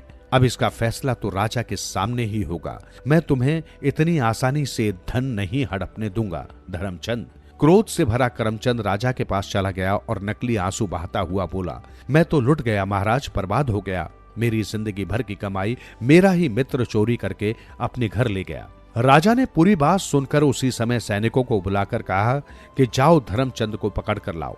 बेचारा भला इंसान धर्मचंद, जो अपना धन भी गवा बैठा था और साथ में चोर भी बना, शीघ्र ही राजा के सामने खड़ा था। उसकी आंखों में बेबसी के आंसू झलक रहे थे, परंतु वो बेचारा कुछ भी नहीं कह पा रहा था। पापी के आगे धर्म क्या कर सकता है? धर्मचंद कुछ नहीं बोल रहा था, जबकि करमचंद जोर जोर से कह रहा था, यही है वो चोर जिसने मेरा दोस्त बनकर मुझे लूट लिया, मेरी सारी कमाई अपने घर ले गया। धर्मचंद ने रोते रोते कहा, महाराज मैं निर्दोष हूं, मैं चोर नहीं हूं, मैंने जीवन भर किसी का एक पैसा भी चोरी नहीं किया। राजा ने उन दोनों की ओर देखा और फिर कुछ देर तक सोचने के बाद अपना फैसला सुनाते हुए कहा, देखो धर्मचंद और करमचंद, तुम दोनों में से कोई भी अपने को चोर मानने के लिए तैयार नहीं। अब इसका एक ही तरीका है। क्या है महाराज? दोनों एक साथ बोल उठे, हम उस पेड़ के पास स्वयं जाकर पूछेंगे कि असली चोर कौन है। हाँ हाँ महाराज, मुझे मंजूर है। धर्मचंद झट से बोल उठा, वो पीपल का वृक्ष है, पीपल में देवता का वास होता है, ईश्वर कभी झूठ नहीं बोलते। हाँ हाँ महाराज, मुझे भी मंजूर है। करमचंद ने भी सीना ठोककर कहा। दोनों ही इस फैसले से खुश नजर आ रहे थे। धर्मचंद का तो यही विश्वास था कि पीपल का पेड़ तो देवता होता है, वो तो कभी झूठ नहीं बोल सकता, और करमचंद उसे ये विश्वास था कि मैंने चोरी की है तो इस चोरी की रकम को हजम करने की शक्ति भी मेरे पास है। उसने घर आते ही अपने पिता को सारी बात बताई। पिता भी तो आखिर चोर का ही बाप था, धन तो उसने ही छुपा कर रखा था, फिर वो अपने बेटे से अलग कैसे हो सकता था? षड्यंत्रकारी बाप बेटे ने ये योजना रातों रात बना डाली कि पीपल के नीचे एक बड़ा सा गड्ढा खोदा जाए, जिसमें वो अपने पिता को बैठा देगा। जैसे ही राजा उस वृक्ष के नीचे आकर पूछेगा कि चोर कौन है, तो उसका पिता झट से जवाब देगा, चोर धर्मचंद है, वही धन की थैली निकाल कर ले गया है। दोनों बाप बेटों ने उस बेचारे ईमानदार सीधे साधे आदमी के विरुद्ध पूरी तरह से षड्यंत्र रचा था, जिससे बच निकलने का कोई रास्ता ही नहीं बचा था। राजा अपने मंत्रियों और सैनिकों को लेकर जंगल की ओर बड़े पीपल के वृक्ष के पास आया और पीपल से पूछा, हे पीपल देवता, तुम्हारी जड़ में छुपा धन कौन निकाल कर ले गया है, धर्मचंद या करमचंद? पीपल बेचारा क्या बोलता। हाँ, करमचंद के पापी पिता ने झट उत्तर दिया, वो सारा धन धर्मचंद चोरी करके ले गया है। अब बेचारा धर्मचंद क्या कर सकता था? जब पीपल ने ही कह दिया तो अपने आप को कैसे निर्दोष सिद्ध करे? गांव वाले भी ये सुनकर हैरान रह गए कि धर्मचंद जैसा भला आदमी भी चोरी कर सकता है। धर्मचंद का दिमाग काम नहीं कर रहा था। वो मन ही मन में ईश्वर से प्रार्थना करने लगा, हे भगवान, क्या तेरी दुनिया में ऐसा भी होता है कि एक निर्दोष को दोषी बना दिया जाता है? हे प्रभु, यदि सत्य की सदा जीत होती है तो फिर आज आप ही मेरी सहायता को आओ। लोगों को ये चमत्कार दिखा दो कि सत्य की विजय होकर रहेगी। उसी समय धर्मचंद ने अपनी आत्मा से यह आवाज सुनी, धर्मचंद, इस वृक्ष की जड़ में आग लगाकर देखो कि सच क्या है और झूठ क्या।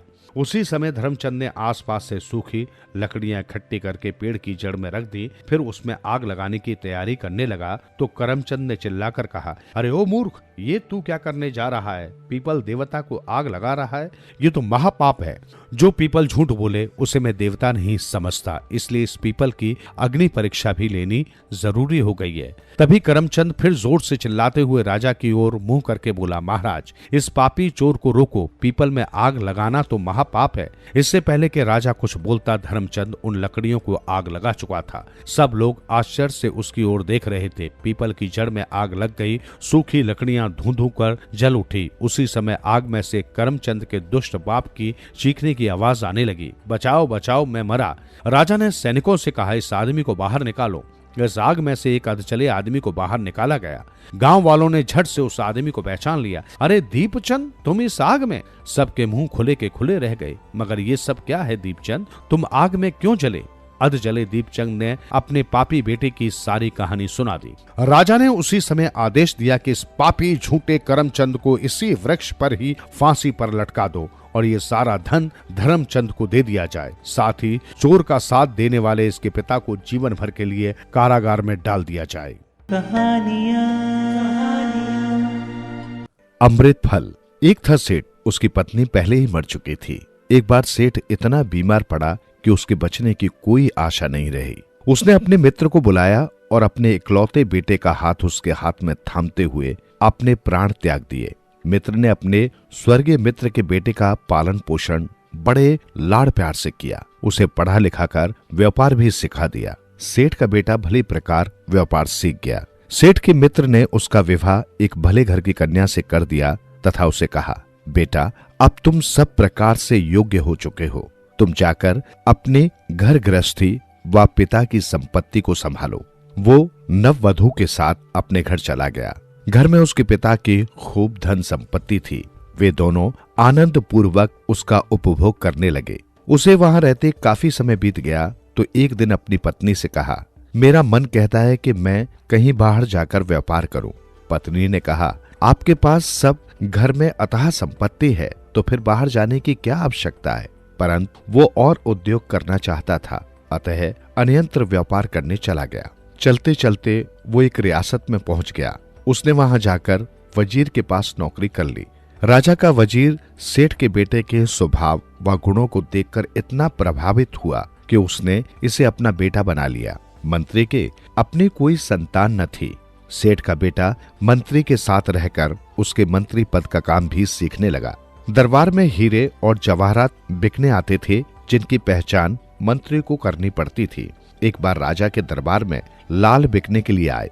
मंत्री ने अपना पुत्र उनकी पहचान करने के लिए दरबार में भेज दिया। उसने उन लालों को देखा और उनमें से 25 लाल छांटकर राजा को दिए और कहा, ये लाल असली हैं और शेष नकली हैं। राजा ने कहा, इनकी पहचान क्या है? उसने उत्तर दिया कि हथौड़ी मारकर इनको देखना, जो टूट जाएंगे वे नकली होंगे और जो नहीं टूटेंगे वे असली होंगे। राजा ने ऐसा ही किया। सचमुच ही वे 25 लाल नहीं टूटे। युवक की सूझबूझ को देखकर राजा प्रसन्न हो गया। उसके भी कोई संतान न थी। उसने भी उसे अपना बेटा बना लिया। वो कभी राजा के महल में रहता और कभी मंत्री के पास। इस प्रकार सभी प्रकार की सुविधा पाकर वो धीरे धीरे अपने तथा घर तथा पत्नी को भूल गया। बहुत दिनों बाद एक दिन उसके संगी साथी खेप के लिए चले। उसने राजा तथा मंत्री से उनके साथ जाने का आग्रह किया। उन दोनों ने उसे न जाने के लिए बहुत समझाया, परंतु वो नहीं माना। अंत में उन्होंने उसे बहुत सा धन दिया। वो अपने साथियों के साथ चल दिया। सभी साथी नदी के रास्ते समुद्र की ओर चलने लगे। उन्होंने बहुत दूर जाकर समुद्र के किनारे अपना जहाज खड़ा कर दिया और अपने अपने काम में जुट गए। कोई व्यापार करने चला गया, कोई डुबकी मारों से डुबकी लगवाकर मोती निकलवाने में मस्त हो गया। सेठ के पुत्र ने कुछ न करके गाय भैंसे पाल ली।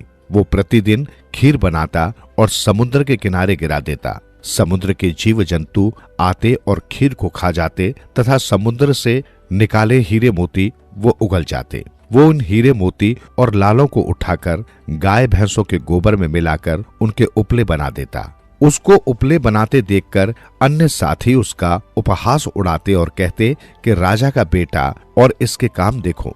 परंतु वो किसी की परवाह किए बगैर काम में जुटा रहता और अपना भेद किसी को न देता। जब काफी समय बीत गया तो उसके साथी कहने लगे कि उन्हें वापस लौट चलना चाहिए। राजकुमार भी तैयार हो गया। जब सभी ने अपना माल जहाज पर लाद लिया तो उसने भी अपने उपले जहाज में रख दिए। रास्ते में अपनी अपनी कमाई की डींग हाँकने लगे, परंतु वो चुप ही रहा। जहाज समुद्र में ही था और उनके पास लकड़ियां खत्म हो गईं। उन्होंने राजकुमार से कहा, भाई हमें थोड़े से उपले दे दो, हमारे पास लकड़ी खत्म हो गई है। घर जाकर हम तुम्हें उतने ही उपले लौटा देंगे। उसने कहा, उपले तो मैं तुम्हें दे दूंगा, परंतु लौटाकर वैसे ही लूंगा। उसके मित्रों ने कहा, अरे भाई क्या बात करते हो, गाय भैंसों के गोबर के उपले ही तो हैं, हम तुम्हें इससे भी बड़े बड़े दे देंगे। उसने उन्हें उपले दे दिए। जब उन्होंने उन्हें जलाना प्रारंभ किया तो उनके भीतर से हीरे व लाल निकलते देखकर वे हैरान हो गए। वे आपस में कहने लगे, मित्रों, इन उपलों को हम अपनी कमाई तो क्या घर की संपत्ति बेचकर भी नहीं लौटा सकते। उन्होंने आपस में षड्यंत्र रचा और उसे धक्का देकर समुद्र में फेंक दिया और अपना जहाज दौड़ाकर वहां से दूर निकल गए। राजा का पुत्र समुद्र में गिरा दिया, तब उसे भी निश्चय हो गया कि वो नहीं बच सकता। इधर समुद्र ठाठे मार रहा था, उधर वो बहा जा रहा था। बहते बहते उसे एक लकड़ी का लट्ठा दिखाई दिया। उसने वो पकड़ लिया। लकड़ी का लट्ठा चलता चलता एक टापू पर अटक गया तो उसने चैन की सांस ली। लट्ठे से उतरकर टापू की भूमि से स्पर्श किया और आराम से इधर उधर घूमने लगा। वहीं टापू के किनारे उसे एक साधु दिखाई दिया। उसने साधु को प्रणाम किया और उसके समीप जा बैठा। साधु ने परिचय पूछा, तब उसने सारी आप बीती उसे सुना दी। साधु ने कहा, तुम डरो मत, तुम उनसे पहले घर पहुंच जाओगे। तुम ये बताओ कि तुम्हें किस दिन घर पहुंचना है। उसने साधु को घर पहुंचने का दिन बता दिया। साधु ने उसे 2-3 दिन अपने पास रखा। उसके साथियों के घर पहुंचने का समय आ गया। जिस दिन राजकुमार के साथियों ने घर पहुंचना था उसी दिन साधु उसे एक कुएं के पास ले गया और बोला, लो ये फल अपने पास रखो, इसे धोना मत, अब तुम अपनी आंखें बंद करो। इतना कहकर साधु ने राजा के बेटे को एक धक्का दिया। जब उसकी आंखें खुली तो उसने देखा कि वो वजीर के घर पहुंच चुका है। वजीर और उसकी पत्नी उसे देखकर बहुत प्रसन्न हुए। उन्होंने पूछा, तुम्हारे अन्य साथी कहाँ हैं? उसने कहा, वे जहाज से आ रहे हैं, आप सामान लाने के लिए नदी पर नौकर चाकर भेज दो। मंत्री ने नौकर भेज दिए। उसके पश्चात वो स्वयं भी नदी तट पर पहुंच गया। उसी समय जहाज नदी तट पर आ लगा। उसे देखकर उसके साथी थर थर कांपने लगे। राजकुमार ने उनसे कुछ नहीं पूछा। उन्होंने उसके उपले जहाज से उतार दिए और जले हुए उपलों से निकले हीरे मोती भी उसे लौटा दिए। राजकुमार ने वे उपले उठाए और आधे राजा को और आधे वजीर को दे दिए। वे ये देखकर सोचने लगे कि राजकुमार ये क्या कमाकर लाया, परंतु जब उसने वे तोड़कर उन्हें दिखाए तो उनकी प्रसन्नता का ठिकाना न रहा। राजकुमार ने साधु द्वारा दिया हुआ फल राजा को दे दिया। राजा ने वो फल रानी को दिया और रानी ने कोठरी में रख दिया। अब राजकुमार को अपनी पत्नी की याद आई। वो सोचने लगा कि मेरी पत्नी क्या सोचती होगी, मुझे उसके पास शीघ्र पहुंचना चाहिए। उसने राजा तथा मंत्री से कहा, कई दिनों से मेरी पत्नी घर पर अकेली है, मैं उसके पास जाना चाहता हूँ। पहले तो वे उसे भेजने के लिए तैयार ही नहीं हुए, परंतु उसकी मनोदशा को देखते हुए वे बोले, अच्छा जाओ और अपनी पत्नी को भी यहीं ले आओ। उन्होंने उसे बहुत सा धन तथा नौकर चाकर देकर विदा किया। वो रास्ते में स्थान स्थान पर सदाव्रत लगाता हुआ घर की ओर चलने लगा। पत्नी प्रतिदिन उसकी प्रतीक्षा करती रहती थी। वो देवी देवताओं को मनाती तथा व्रत उपवास करती। वो प्रतिदिन जब भी रोटी बनाती उसे 5 बर्तनों में परोसती। एक बर्तन गाय को, एक कौवे को, एक कुत्ते को तथा एक किसी गरीब को परोसकर रखती और पहले इन चारों को खिलाकर फिर स्वयं भोजन करती। जो पात्र वो किसी भूखे व्यक्ति के लिए रखती थी, उसकी रोटी एक ब्राह्मण आकर खा जाता था। सेठ का पुत्र अपने घर के समीप गया, उसने निर्धनों को भोजन खिलाया और उनको दक्षिणा देने लगा। इतने में वही ब्राह्मण वहां आ निकला जिसे उसकी पत्नी प्रतिदिन रोटी खिलाती थी। वो बोला, महाराज मेरी भी प्रार्थना सुनिए। सेठ ने पूछा, तुम क्या चाहते हो? वो बोला, यहाँ एक साध्वी रहती है, वो प्रतिदिन मुझे भोजन खिलाती है, मैं उसी के टुकड़ों पर पल रहा हूँ, वो मुझे मिल जानी चाहिए।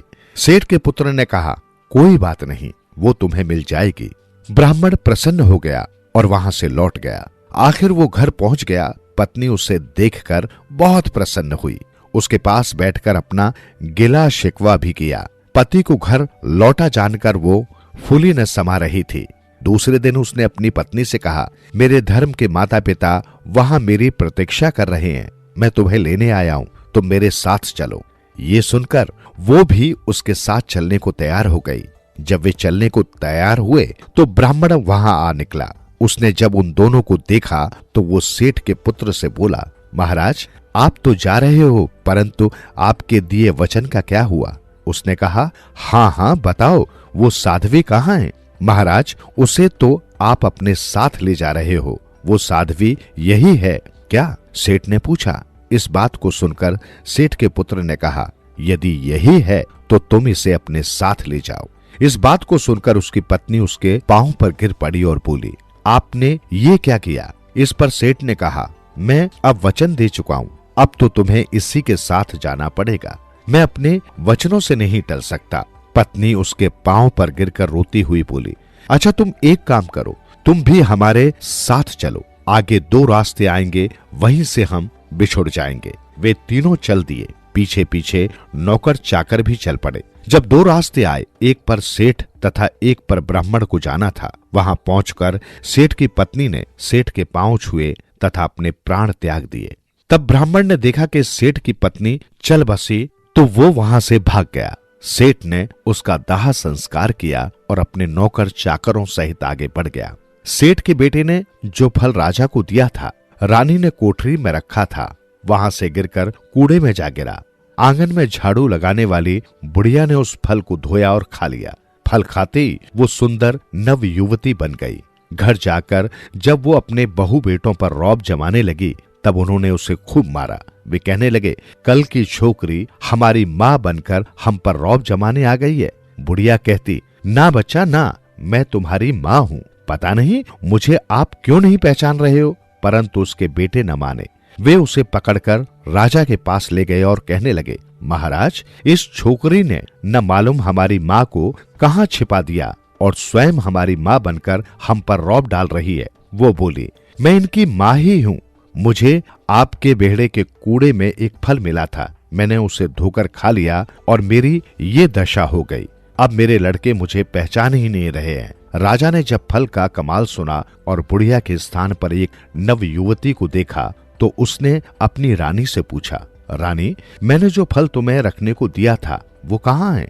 वो बोली, मैंने उसे यही कोठरी में रख दिया था, अब तो वह यहाँ है ही नहीं, शायद कहीं नीचे गिर गया होगा। राजा ने रानी को फल का कमाल बतलाया और बुढ़िया के बेटों को भी समझा दिया, परंतु रानी बेचैन हो उठी और राजा से आग्रह करने लगी कि मुझे भी इसी प्रकार का फल लाकर दो, वरना मैं अपने प्राण त्याग दूंगी। राजा चिंता में डूब गया कि ऐसा फल वह कहां से लाकर देगा। वो बोला, तुम धीरज रखो, हमारा बेटा अपनी पत्नी को लाने गया है, जब वो लौट आएगा तब मैं उसे ऐसा ही फल लाने के लिए भेज दूंगा। सेठ जब लौटकर राजमहल पहुंचा तो राजा ने पूछा, तुमने ये फल कहां से लिया था? तुम ऐसा ही एक और फल लाकर आओ, वरना तुम्हारी माँ मर जाएगी।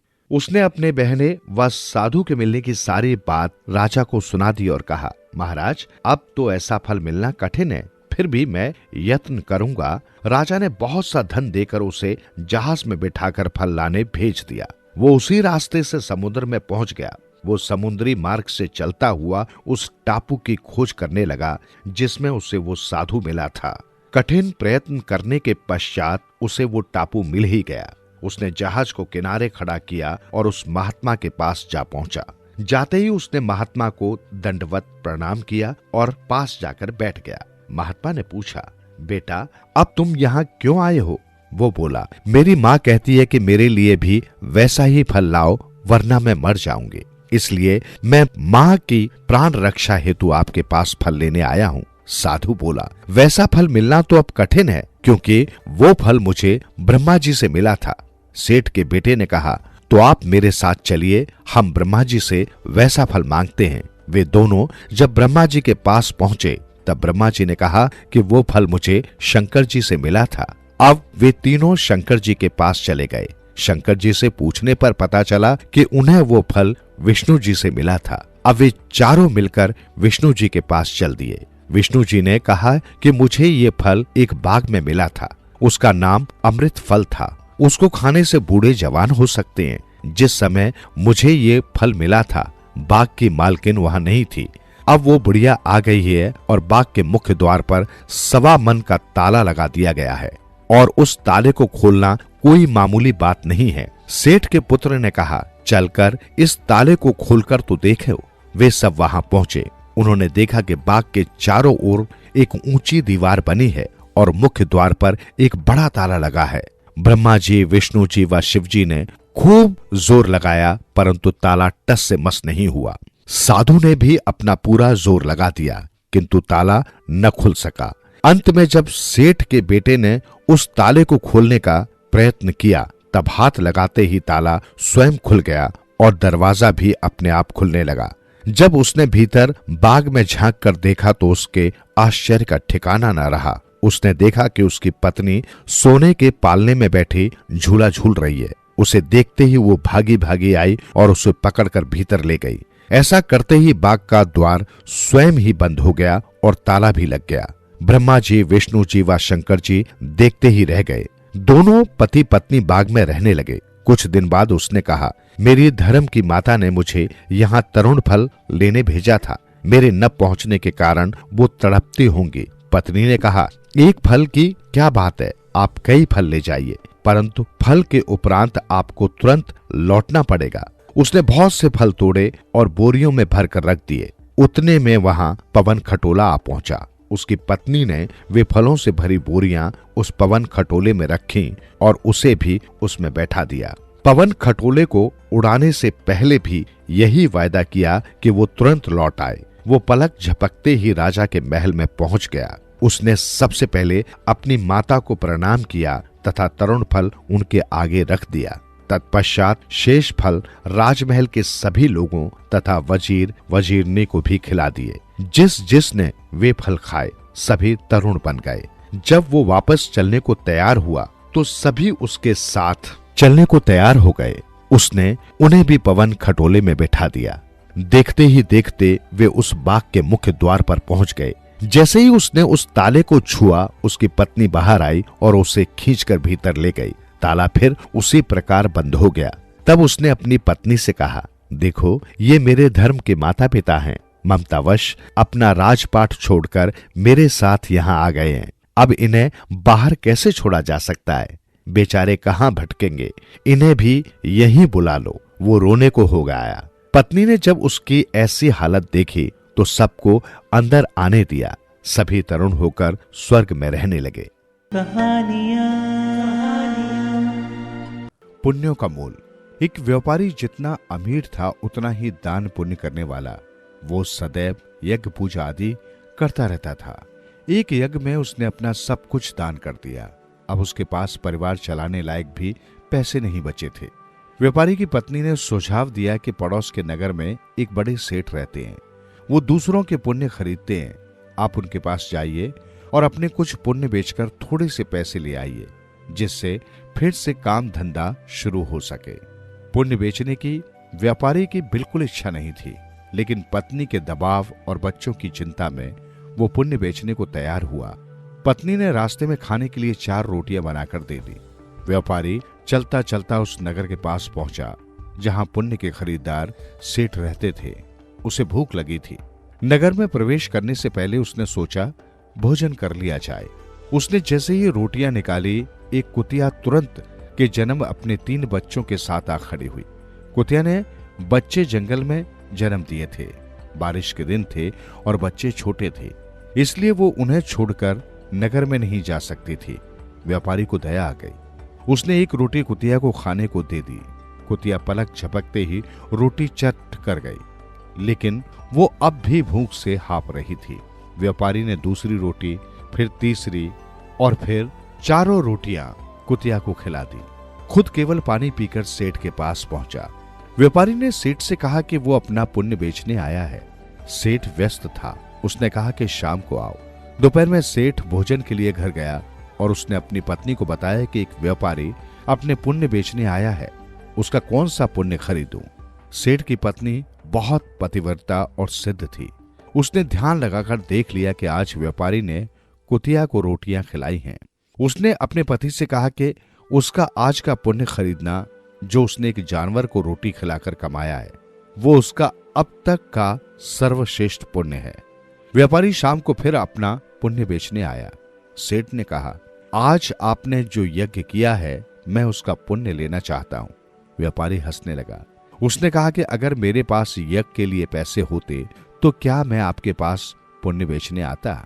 सेठ ने कहा, आज आपने किसी भूखे जानवर को भोजन कराकर उसके और उसके बच्चों के प्राणों की रक्षा की है, मुझे वही पुण्य चाहिए। व्यापारी वो पुण्य बेचने को तैयार हुआ। सेठ ने कहा कि उस पुण्य के बदले वो व्यापारी को 4 रोटियों के वजन के बराबर हीरे मोती देगा। 4 रोटियां बनाई गई और उसे तराजू के एक पलड़े में रखा गया। दूसरे पलड़े में सेठ ने एक पोटली में भरकर हीरे जवाहरात रखे। पलड़ा हिला तक नहीं। दूसरी पोटली मंगाई गई, फिर भी पलड़ा नहीं हिला। कई पोटलियों के रखने पर भी जब पलड़ा नहीं हिला तो व्यापारी ने कहा, सेठ जी, मैंने विचार बदल दिया है, मैं अब पुण्य नहीं बेचना चाहता। व्यापारी खाली हाथ अपने घर की ओर चल पड़ा। उसे डर हुआ कि कहीं घर में घुसते ही पत्नी के साथ कलह न शुरू हो जाए। जहां उसने कुतिया को रोटियां डाली थी, वहां से कुछ कंकड़ पत्थर उठाए और साथ में रखकर गांठ बांध दी। घर पहुंचने पर पत्नी ने पूछा कि पुण्य बेचकर कितने पैसे मिले, तो उसने थैली दिखाई और कहा, इसे भोजन के बाद रात को ही खोलेंगे। इसके बाद गांव में कुछ उधार मांगने चला गया। इधर उसकी पत्नी ने जब से थैली देखी थी, उसे सब्र नहीं हो रहा था। पति के जाते ही उसने थैली खोली। उसकी आंखें फटी रह गई। थैली हीरे जवाहरातों से भरी थी। व्यापारी घर लौटा तो उसकी पत्नी ने पूछा कि पुण्यों का इतना अच्छा मोल किसने दिया, इतने हीरे जवाहरात कहां से आए। व्यापारी को अंदेशा हुआ कि पत्नी सारा भेद जानकर ताने तो नहीं मार रही, लेकिन उसके चेहरे की चमक से ऐसा लग नहीं रहा था। व्यापारी ने कहा, दिखाओ कहां है हीरे जवाहरात। पत्नी ने लाकर पोटली उसके सामने उलट दी। उसमें से बेशकीमती रत्न गिरे। व्यापारी हैरान रह गया। फिर उसने पत्नी को सारी बात बता दी। पत्नी को पछतावा हुआ कि उसने अपने पति को विपत्ति में पुण्य बेचने को विवश किया। दोनों ने तय किया कि वो इसमें से कुछ अंश निकालकर व्यापार शुरू करेंगे। व्यापार से प्राप्त धन को इसमें मिलाकर जन कल्याण में लगा देंगे। ईश्वर आपकी परीक्षा लेता है। परीक्षा में वो सबसे ज्यादा आपके उसी गुण को परखता है जिस पर आपको गर्व हो। अगर आप परीक्षा में खरे उतर जाते हैं तो ईश्वर वो गुण आप में हमेशा के लिए वरदान स्वरूप दे देते हैं। अगर परीक्षा में उत्तीर्ण न हुए तो ईश्वर उस गुण के लिए योग्य किसी अन्य व्यक्ति की तलाश में लग जाते हैं। इसलिए विपत्ति काल में भी भगवान पर भरोसा रखकर सही राह चलनी चाहिए। आपके कंकड़ पत्थर भी अनमोल रत्न हो सकते हैं। सौभाग्यवती। किसी नगर में एक साहूकार रहता था। साहूकार की गृहस्थी धन धान्य से भरी हुई थी, किंतु वो निसंतान था। उसने कई जप तप किए, दया धर्म के काम किए, संतान न हुई। जब वो आसपास के घरों में बच्चों की किलकारियां सुनता तो मन महसूस कर रह जाता। साहूकार ने कई धर्मार्थ के कार्य किए थे, स्वयं भी बड़े संयम से रहा, ध्यान भजन किया, दान धर्म के कार्य किए। अंततः विधि माता ने उसे एक पुत्र दिया और कहा, तुम्हारी विनती पर मैंने तुम्हें पुत्र दे दिया। ये पुत्र केवल 18 वर्ष तक जीवित रहेगा। जिस दिन इसकी आयु 18 वर्ष पूर्ण होगी, उसी दिन की आधी रात को इसकी मृत्यु हो जाएगी। साहूकार घबरा गया और बोला, ये आप क्या वरदान दे रही हैं? ऐसा अनर्थ ना करें। मैंने जो कहना था कह दिया, मेरा कहा टाला नहीं जा सकता, कहकर विधि माता अंतर्ध्यान हो गई। साहूकार ने ये बात पत्नी को बताई। पत्नी ने इतने में ही संतुष्टि जाहिर की कि कम से कम 18 वर्ष तक तो पुत्र उसके साथ रहेगा, वे अब निसंतान तो नहीं कहे जाएंगे। साहूकार की पत्नी गर्भवती हुई और समय आने पर उसने एक सुंदर बालक को जन्म दिया। एकमात्र और प्रिय पुत्र होने के कारण बालक का पालन पोषण बड़े अच्छे ढंग से हुआ। 18 वर्ष तक होते होते वो भरा पूरा युवक दिखने लगा। साहूकारिनी को उसके विवाह की चिंता सताने लगी। साहूकार विवाह की बात टालता रहा। साहूकारिन ने बहुत जिद की तो उसने कहा, अपनी संतान का विवाह तो होना चाहिए, किंतु जानबूझकर किसी की कन्या का बुरा भी नहीं किया जा सकता। कुछ समय बाद बहू का क्या होगा? साहूकार की किसी बात को साहूकारिन ने नहीं माना। अंततः उसने बेटे का विवाह एक अच्छे घर की सुंदर और सुशील कन्या से कर दिया। विवाह के बाद कुछ समय आनंद से बीता। मन ही मन साहूकार को डर लगा रहा। साहूकार बहू को ज्यादा दिन मायके भेज देता, कुछ दिन अपने यहां रखता। जब 18 वर्ष पूरे होने में 3-4 महीने शेष रह गए तो साहूकार ने बहू को मायके भेज दिया। माँ बाप उदास रहने लगे। एक दिन बीतने पर वे और उदास हो जाते। जैसे जैसे दिन कटते गए माँ घबराई सी रहने लगी और बहू को बुलाने की जिद करने लगी। साहूकार कुछ दिन टालता रहा।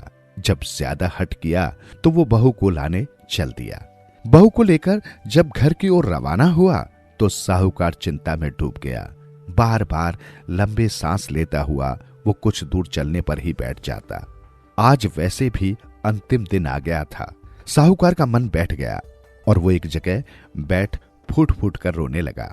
बहू की समझ में नहीं आया, ससुर क्यों रो रहे हैं। वो बार बार पूछने लगी कि उन्हें क्या तकलीफ है, क्या बीमारी है। ससुर ने अंत में कहा, बेटी तुम शायद मुझ पर विश्वास नहीं करोगी, मैं सच सच बता देना चाहता हूं।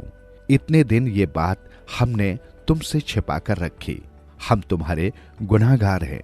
पिताजी ऐसी क्या बात है, आप निसंकोच कहिए। मुझसे कहा नहीं जा रहा बेटी, छिपाकर भी नहीं रख सकता। तुम्हारा पति आज रात 12 बजे मृत्यु को प्राप्त हो जाएगा। विधि माता ने उसे हमें 18 वर्ष के लिए ही दिया था। कहते हुए साहूकार पुनः रो उठा। बस इतनी सी बात के लिए आप परेशान हो रहे हैं? बहू ने कहा, मैं तुझे इतनी कम उम्र में विधवा कैसे देख सकता हूं। हमारे घर किसी चीज की कमी नहीं है, पर विधवा जीवन। पिताजी आप चिंता न कीजिए, मुझे जो चीज चाहिए वो आप ला देना। जो चीज चाहिए मांग लो बेटी, कमी तो किसी चीज की नहीं है। कमी है तो बस भाग्य की। बस 4 चीजें मुझे ला देना, दीपक, जल का लोटा, थोड़ा अनाज और एक गाय। ये चीजें तो घर पहुंचते ही ला दूंगा, और कुछ चाहिए हो तो वो भी ले लेना। शाम होने से पहले वे घर पहुंच गए। साहूकार ने तुरंत सभी चीजें मंगवा दी। बहू ने सास के पैर छूकर आशीर्वाद मांगा और कहा कि रात मेरे कमरे में कोई ना आए। अंधेरा होने पर बहू ने दरवाजे पर दीपक जलाकर रख दिया। साहूकार का बेटा इन सब बातों से बेखबर आराम से सो गया। रात के पहले पहर विधि माता के भेजे 2 दूत दरवाजे पर आए। जो ही वे भीतर आने लगे, दीपक ने उन्हें रोक दिया। दीपक ने कहा, यहां मेरा पहरा है, कोई भी भीतर नहीं जा सकता। यदि किसी ने नहीं मानी तो मैं चारों ओर आग लगा दूंगा। इस आग में तुम लोग भी जल जाओगे। दूत डर के मारे वापस चले गए। विधि माता ने अब 4 दूत भेज दिए। अब बहू ने दरवाजे में जल से भरा लोटा रख दिया। जो ही 4 दूत भीतर आने लगे, जल ने उन्हें रोक लिया। यदि किसी ने भी भीतर जाने की हिम्मत की तो मैं एकदम छिप जाऊंगा और सभी लोग प्यास से मर जाएंगे। जल ने कहा। चारों दूत वापस गए। अब बहू ने दरवाजे में अनाज रख दिया। विधि माता ने अब 8 दूत भेजे। अनाज ने उन्हें भीतर नहीं आने दिया। उनके वापस जाने पर विधि माता ने 16 दूत भेजे। बहू ने अब दरवाजे में गाय खड़ी कर दी। गाय ने उन सभी को भगा दिया। इस तरह रात्रि के चारों पहर बीत गए। जब सभी दूत वापस आ गए तो विधि माता के क्रोध का ठिकाना न रहा। उसने दूतों को खूब डांट फटकार सुनाई और स्वयं उठकर साहूकार के घर पहुंची। दहलीज लांग जैसे ही विधि माता भीतर आई, बहू ने झुककर उसके पैर छू लिए। विधि माता के मुंह से निकला, सौभाग्यवती रहो। बहू ने कहा, आप मेरे पति को ले जा सकती हैं, किंतु मुझे अभी अभी आपने सुहागिन रहने का आशीर्वाद दिया है, इसके बिना मैं सुहागिन कैसे रहूंगी। विधि माता को अब पता चला कि उससे क्या भूल हुई है। साथ ही वो बहू की कुशलता पर प्रसन्न भी हुई। विधि माता ने आशीर्वाद दिया, तुम सदा सुहागिन रहोगी। ये कहकर विधि माता अंतर्ध्यान हो गई। साहूकार तथा उसकी पत्नी ने जब सुबह बेटे को जीवित पाया तो वे बहुत प्रसन्न हुए। ब्रह्मा जी का भेदिया। एक बनवासी था। वो घने जंगल में अपने परिवार के साथ रहता था। बनवासी रोज शिकार खेलने जाया करता था और जो भी शिकार मिलता उसी से अपने परिवार का भरण पोषण किया करता था। उसके पास खेत भी थे। वो अपने खेत में धान और ज्वार आदि बोया करता था, लेकिन सिर्फ खेती से उसके परिवार का गुजारा नहीं होता था। इसी कारण उसे और उसके परिवार को शिकार पर भी निर्भर रहना पड़ता था। बनवासी का दोस्त एक कौआ था। असल में उसने कौए को बचपन से ही पाल रखा था। कौआ रोज उड़कर ब्रह्मा जी के ब्रह्मलोक में पहुंच जाता था। वो सीधे ब्रह्मा जी के दरबार के पास पहुंच जाता। दरबार के द्वार पर एक पेड़ था। वो उसी पर बैठकर दरबार की सारी कार्यवाही देखा सुना करता था। शाम को जब वो लौटकर आता तो वहां की सभी छोटी बड़ी बातें वनवासी को सुनाया करता था। वनवासी भी उसकी बातों को बड़े चाव से सुना करता। एक दिन जब कौआ ब्रह्मा जी के दरबार के पास वाले पेड़ पर बैठा हुआ था, तब ब्रह्मा जी बोल रहे थे, इस बार अकाल पड़ेगा, धरती पर बारिश नहीं होगी, बारिश सिर्फ पहाड़ों पर होगी। ब्रह्मा जी जो कह रहे थे उसे उनका मुंशी लिखता जा रहा था। सारी बातें सुनकर कौआ बनवासी के पास आ गया। कौए ने ब्रह्मा जी की कही सारी बातें बनवासी को बताई। अकाल की बात सुनकर बनवासी चिंतित हो उठा। उसको परेशान देखकर कौए ने उसे अकाल से बचने का एक रास्ता बताया। बारिश तो जमीनी इलाके में नहीं होगी, परंतु पहाड़ों पर होगी। तुम ऐसा करो कि इस बार अपनी सारी फसल पहाड़ी भूमि पर ही उगाओ। बनवासी ने कौए की सलाह मानकर पहाड़ी भूमि पर ही खेती की तैयारी शुरू कर दी। कुछ समय के बाद खेत तैयार हो गए। उसने खेत में खाद डालकर धान बो दिया। जमीनी इलाके में तो बारिश एक बूंद भी नहीं हुई, परंतु पहाड़ों पर खूब अच्छी बारिश हुई। अकाल का उस बनवासी पर कोई प्रभाव नहीं हुआ। ब्रह्मा जी को इस बात का पता चल गया कि अकाल के बावजूद बनवासी के खेतों में अच्छी फसल हुई। अगले साल ब्रह्मा जी ने मुंशी से कहा, इस बार धरती पर बड़ा भयंकर अकाल पड़ेगा। लोगों की खड़ी फसल बर्बाद हो जाएगी, क्योंकि उन फसलों में कई तरह के कीड़े लग जाएंगे जो सारी फसल खा जाएंगे और बर्बाद भी कर देंगे। कौआ सारी बातें सुन रहा था। कुछ देर के बाद जब ब्रह्मा जी का दरबार समाप्त हुआ तो कौआ उड़कर अपने दोस्त के पास पहुंच गया। उसे ब्रह्मा जी की सारी बातें उसने बता दी।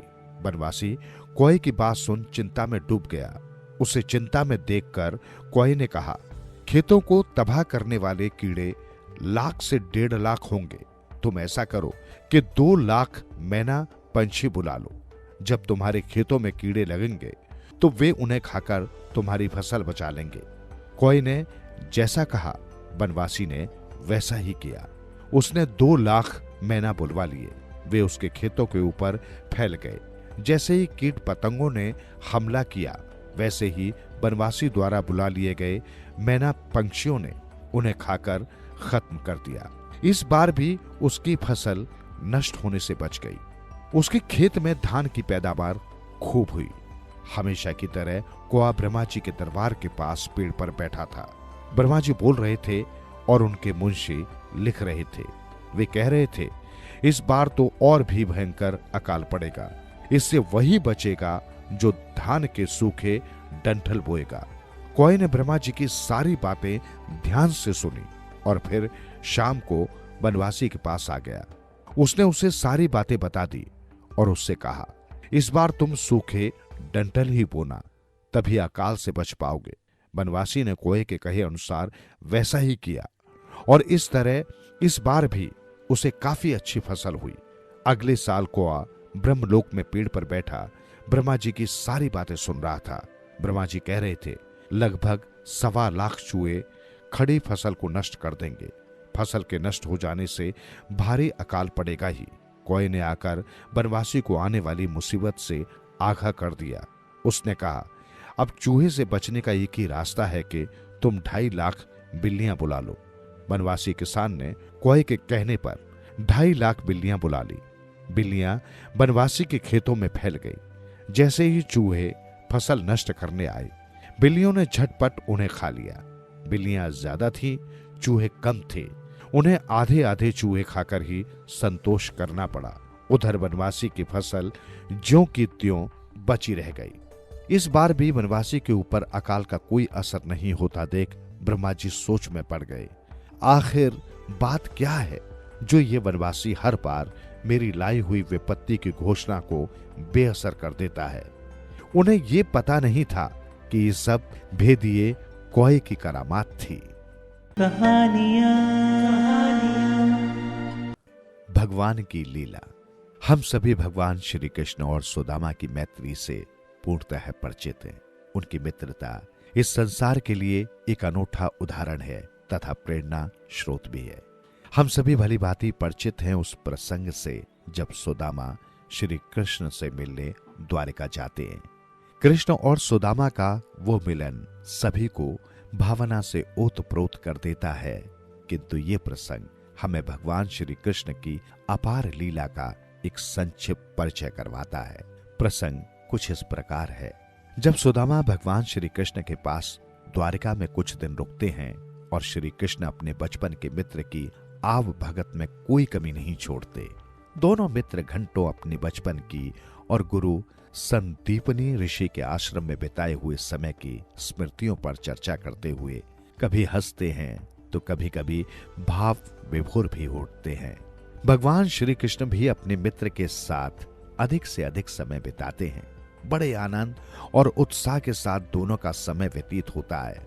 सुबह साथ में नदी किनारे स्नान करके जाना, भोजन करना, अन्य जगहों पर विचरण करना और शेष समय एक दूसरे से बातें करना, मानो यही अब उनकी दिनचर्या बन गई थी। एक दिन नदी में स्नान करने जाते समय सुदामा श्री कृष्ण से एक प्रश्न पूछते हैं कि हे कृष्ण, ये संसार तुम्हें मायावी कहता है, लीलाधर कहता है, कुछ लोग तो तुम्हें जादूगर भी कहते हैं, तो मुझे भी तुम्हारी माया का दर्शन करना है। इस पर श्री कृष्ण ने जवाब दिया कि समय आने पर अवश्य ऐसा होगा, किंतु अभी हमें शीघ्र स्नान करके महल जाना चाहिए, क्योंकि मेरी रानियों ने आज हमारे लिए विशिष्ट व्यंजन बनाए हैं और मुझे बहुत भूख लगी है। जब दोनों मित्र नदी किनारे पहुंचे और स्नान की तैयारी करने लगे, तब श्री कृष्ण ने सुदामा से पूछा कि तुम्हें याद है गुरु आश्रम में जब हम नदी किनारे स्नान करने जाते थे तब एक शर्त लगाते थे कि नाक बंद करके पानी में डुबकी लगाएंगे और जो अधिक समय तक पानी में रहेगा वो शर्त जीतेगा तथा हारने वाले को जीतने वाले की पूरे दिन हर बात माननी होगी। तुझे याद है या तू भूल गया? इस पर सुदामा ने उत्तर दिया, कैसी बात कर रहे हो कृष्ण, मैं आज भी सुबह अपने गांव में नदी में स्नान करने जाता हूं और यदि हम शर्त लगाएं तो मुझे विश्वास है कि मैं ही शर्त जीत लूंगा। इस पर दोनों ने शर्त लगाई कि नाक बंद करके दोनों एक साथ पानी में डुबकी लगाएंगे और जो अधिक समय तक पानी में रहेगा वही विजेता होगा। दोनों मित्रों ने अपनी नाक बंद की और पानी में डुबकी लगाई। जैसे ही सुदामा ने पानी में डुबकी लगाई, उन्होंने देखा कि उनकी आंखों के सामने एक सुंदर नगर है। उस नगर में लोग नाच रहे हैं, इधर उधर भाग रहे हैं तथा एक हाथी है जिसकी सूंड में तांबे का कलश है। सभी उस हाथी के आसपास मंडरा रहे हैं। सुदामा जी बाहर निकल कर गए और किसी से पूछा कि ये सब क्या चल रहा है। इस पर उन्हें उत्तर मिला कि हमारे राज्य का राजा मर गया है और ये हमारे नए राजा के चुनाव का तरीका है। उस हाथी की सूंड में जो कलश है उसमें गंगा जल है। वो गंगा जल हाथी जिस पर गिरा आएगा वही हमारा नया राजा होगा। इतनी ही देर में वो हाथी ही सुदामा के पास आया और उसने गंगाजल सुदामा पर गिरा दिया। सभी लोग उल्लास में जोर जोर से चिल्लाने लगे, नए राजा की जय हो, नए राजा की जय हो। सुदामा ने कहा, अरे भाई, मैं एक ब्राह्मण हूं, मुझे इस राजपाट से क्या काम। इस पर एक व्यक्ति ने कहा कि विधाता ने आपको हमारे नए राजा के रूप में चुना है, अब आपको इस राज्य की बागडोर संभालनी ही होगी। कुछ विचार करने पर सुदामा ने सोचा कि पूरा जीवन एक गरीब ब्राह्मण के तौर पर बिताया है, आज राजा बनने का मौका मिल रहा है तो अवश्य ही इसमें भी ईश्वर की कोई इच्छा है। और सुदामा जी उस राज्य के राजा बन गए। पूरा दिन उनके राज्य अभिषेक समारोह में बीता तथा विभिन्न मंत्रियों एवं सलाहकारों से उन्होंने भेंट की। शाम को वे अपने महल में गए। जब महल में पहुंचे तो एक सुंदर स्त्री ने उनका स्वागत किया। सुदामा ने कहा, देवी आप कौन? इस पर उस स्त्री ने कहा, मैं आपकी रानी। इस पर सुदामा ने कहा कि मैं पहले से ही विवाहित हूं तो दूसरी स्त्री को अपनी रानी के रूप में कैसे स्वीकार कर सकता हूं। तब रानी ने कहा कि विधाता ने आपको इस राज्य का राजा चुना है तो आपको मुझे भी स्वीकार करना ही होगा। कुछ समय विचार करने के पश्चात ईश्वर की मर्जी समझकर सुदामा ने रानी को स्वीकार कर लिया। अब सुदामा बड़े आराम से उस राज्य का शासन करने लगे, मानो अपने पुराने वक्त को भूल ही चुके हों। कुछ महीने पश्चात रानी का स्वास्थ्य खराब होने लगा। सभी प्रकार के वैद्य और हकीम को बुलाया गया किंतु रानी की तबीयत में कोई सुधार नहीं आया और वो स्वर्ग से धार गई। जब रानी के अंतिम संस्कार की तैयारी होने लगी तब सुदामा के राज्य का प्रधानमंत्री उनके पास आया और बोला, महाराज, हमारे राज्य का एक रिवाज है, जब रानी मर जाती है तो राजा को उसके साथ सता होना पड़ता है। सुदामा ने कहा, यह कैसा रिवाज है? मैं इस रिवाज को नहीं मानता। मंत्री ने कहा, महाराज, आपको हमारे राजा बनने का रिवाज पसंद आया था और आप राजा बने, अब ये रिवाज भी आपको निभाना होगा। सुदामा बहुत घबरा गए और वो वहां से भागने लगे। मंत्री के कहने पर सिपाहियों ने उन्हें पकड़ा। 2 सिपाहियों ने हाथ पकड़े और 2 सिपाहियों ने पैर तथा उस रानी की जलती चिता के सामने 1 2 3 करके उन्हें जलती चिता में फेंका। सुदामा जोर से चिल्लाने लगे, कृष्ण बचाओ! और एकदम से पानी के बाहर निकले। अत्यंत घबराए हुए और लाल मुख से उन्होंने श्री कृष्ण की तरफ देखा जो स्नान कर चुके थे और एक वस्त्र से अपना शरीर सुखा रहे थे। सुदामा को देखकर उन्होंने कहा कि कितनी देर से तुम नदी में थे? मैं मानता हूं कि मैं शर्त हार गया, अब जल्दी चलो, मेरी रानियां भोजन पर हमारा इंतजार कर रही होंगी। सुदामा ने हाथ जोड़कर पूछा, हे कृष्ण, ये सब क्या था? इस पर एक हल्की सी मुस्कान के साथ श्री कृष्ण ने उत्तर दिया कि अभी थोड़ी देर पहले ही तुमने कहा था ना, मुझे तुम्हारी माया के दर्शन करने हैं, तो मैंने तुम्हें थोड़े से दर्शन करवा दिए। कभी और वक्त मिलेगा तो पूरा दर्शन करवा दूंगा, किंतु अभी हमें चलना चाहिए। सुदामा जी आश्चर्यचकित मुद्रा में नदी में खड़े रह गए और श्री कृष्ण को प्रणाम करते हुए कहा, आपकी लीला का कोई पार नहीं। धन्य है आप और धन्य हूं मैं, जिसके पास आप जैसा मित्र है। सुनते रहो दिल से यूं ही कहानियां आपकी, हमारी और सबकी, जो दिलों को छू लेती है। सुनते रहें कहानियां।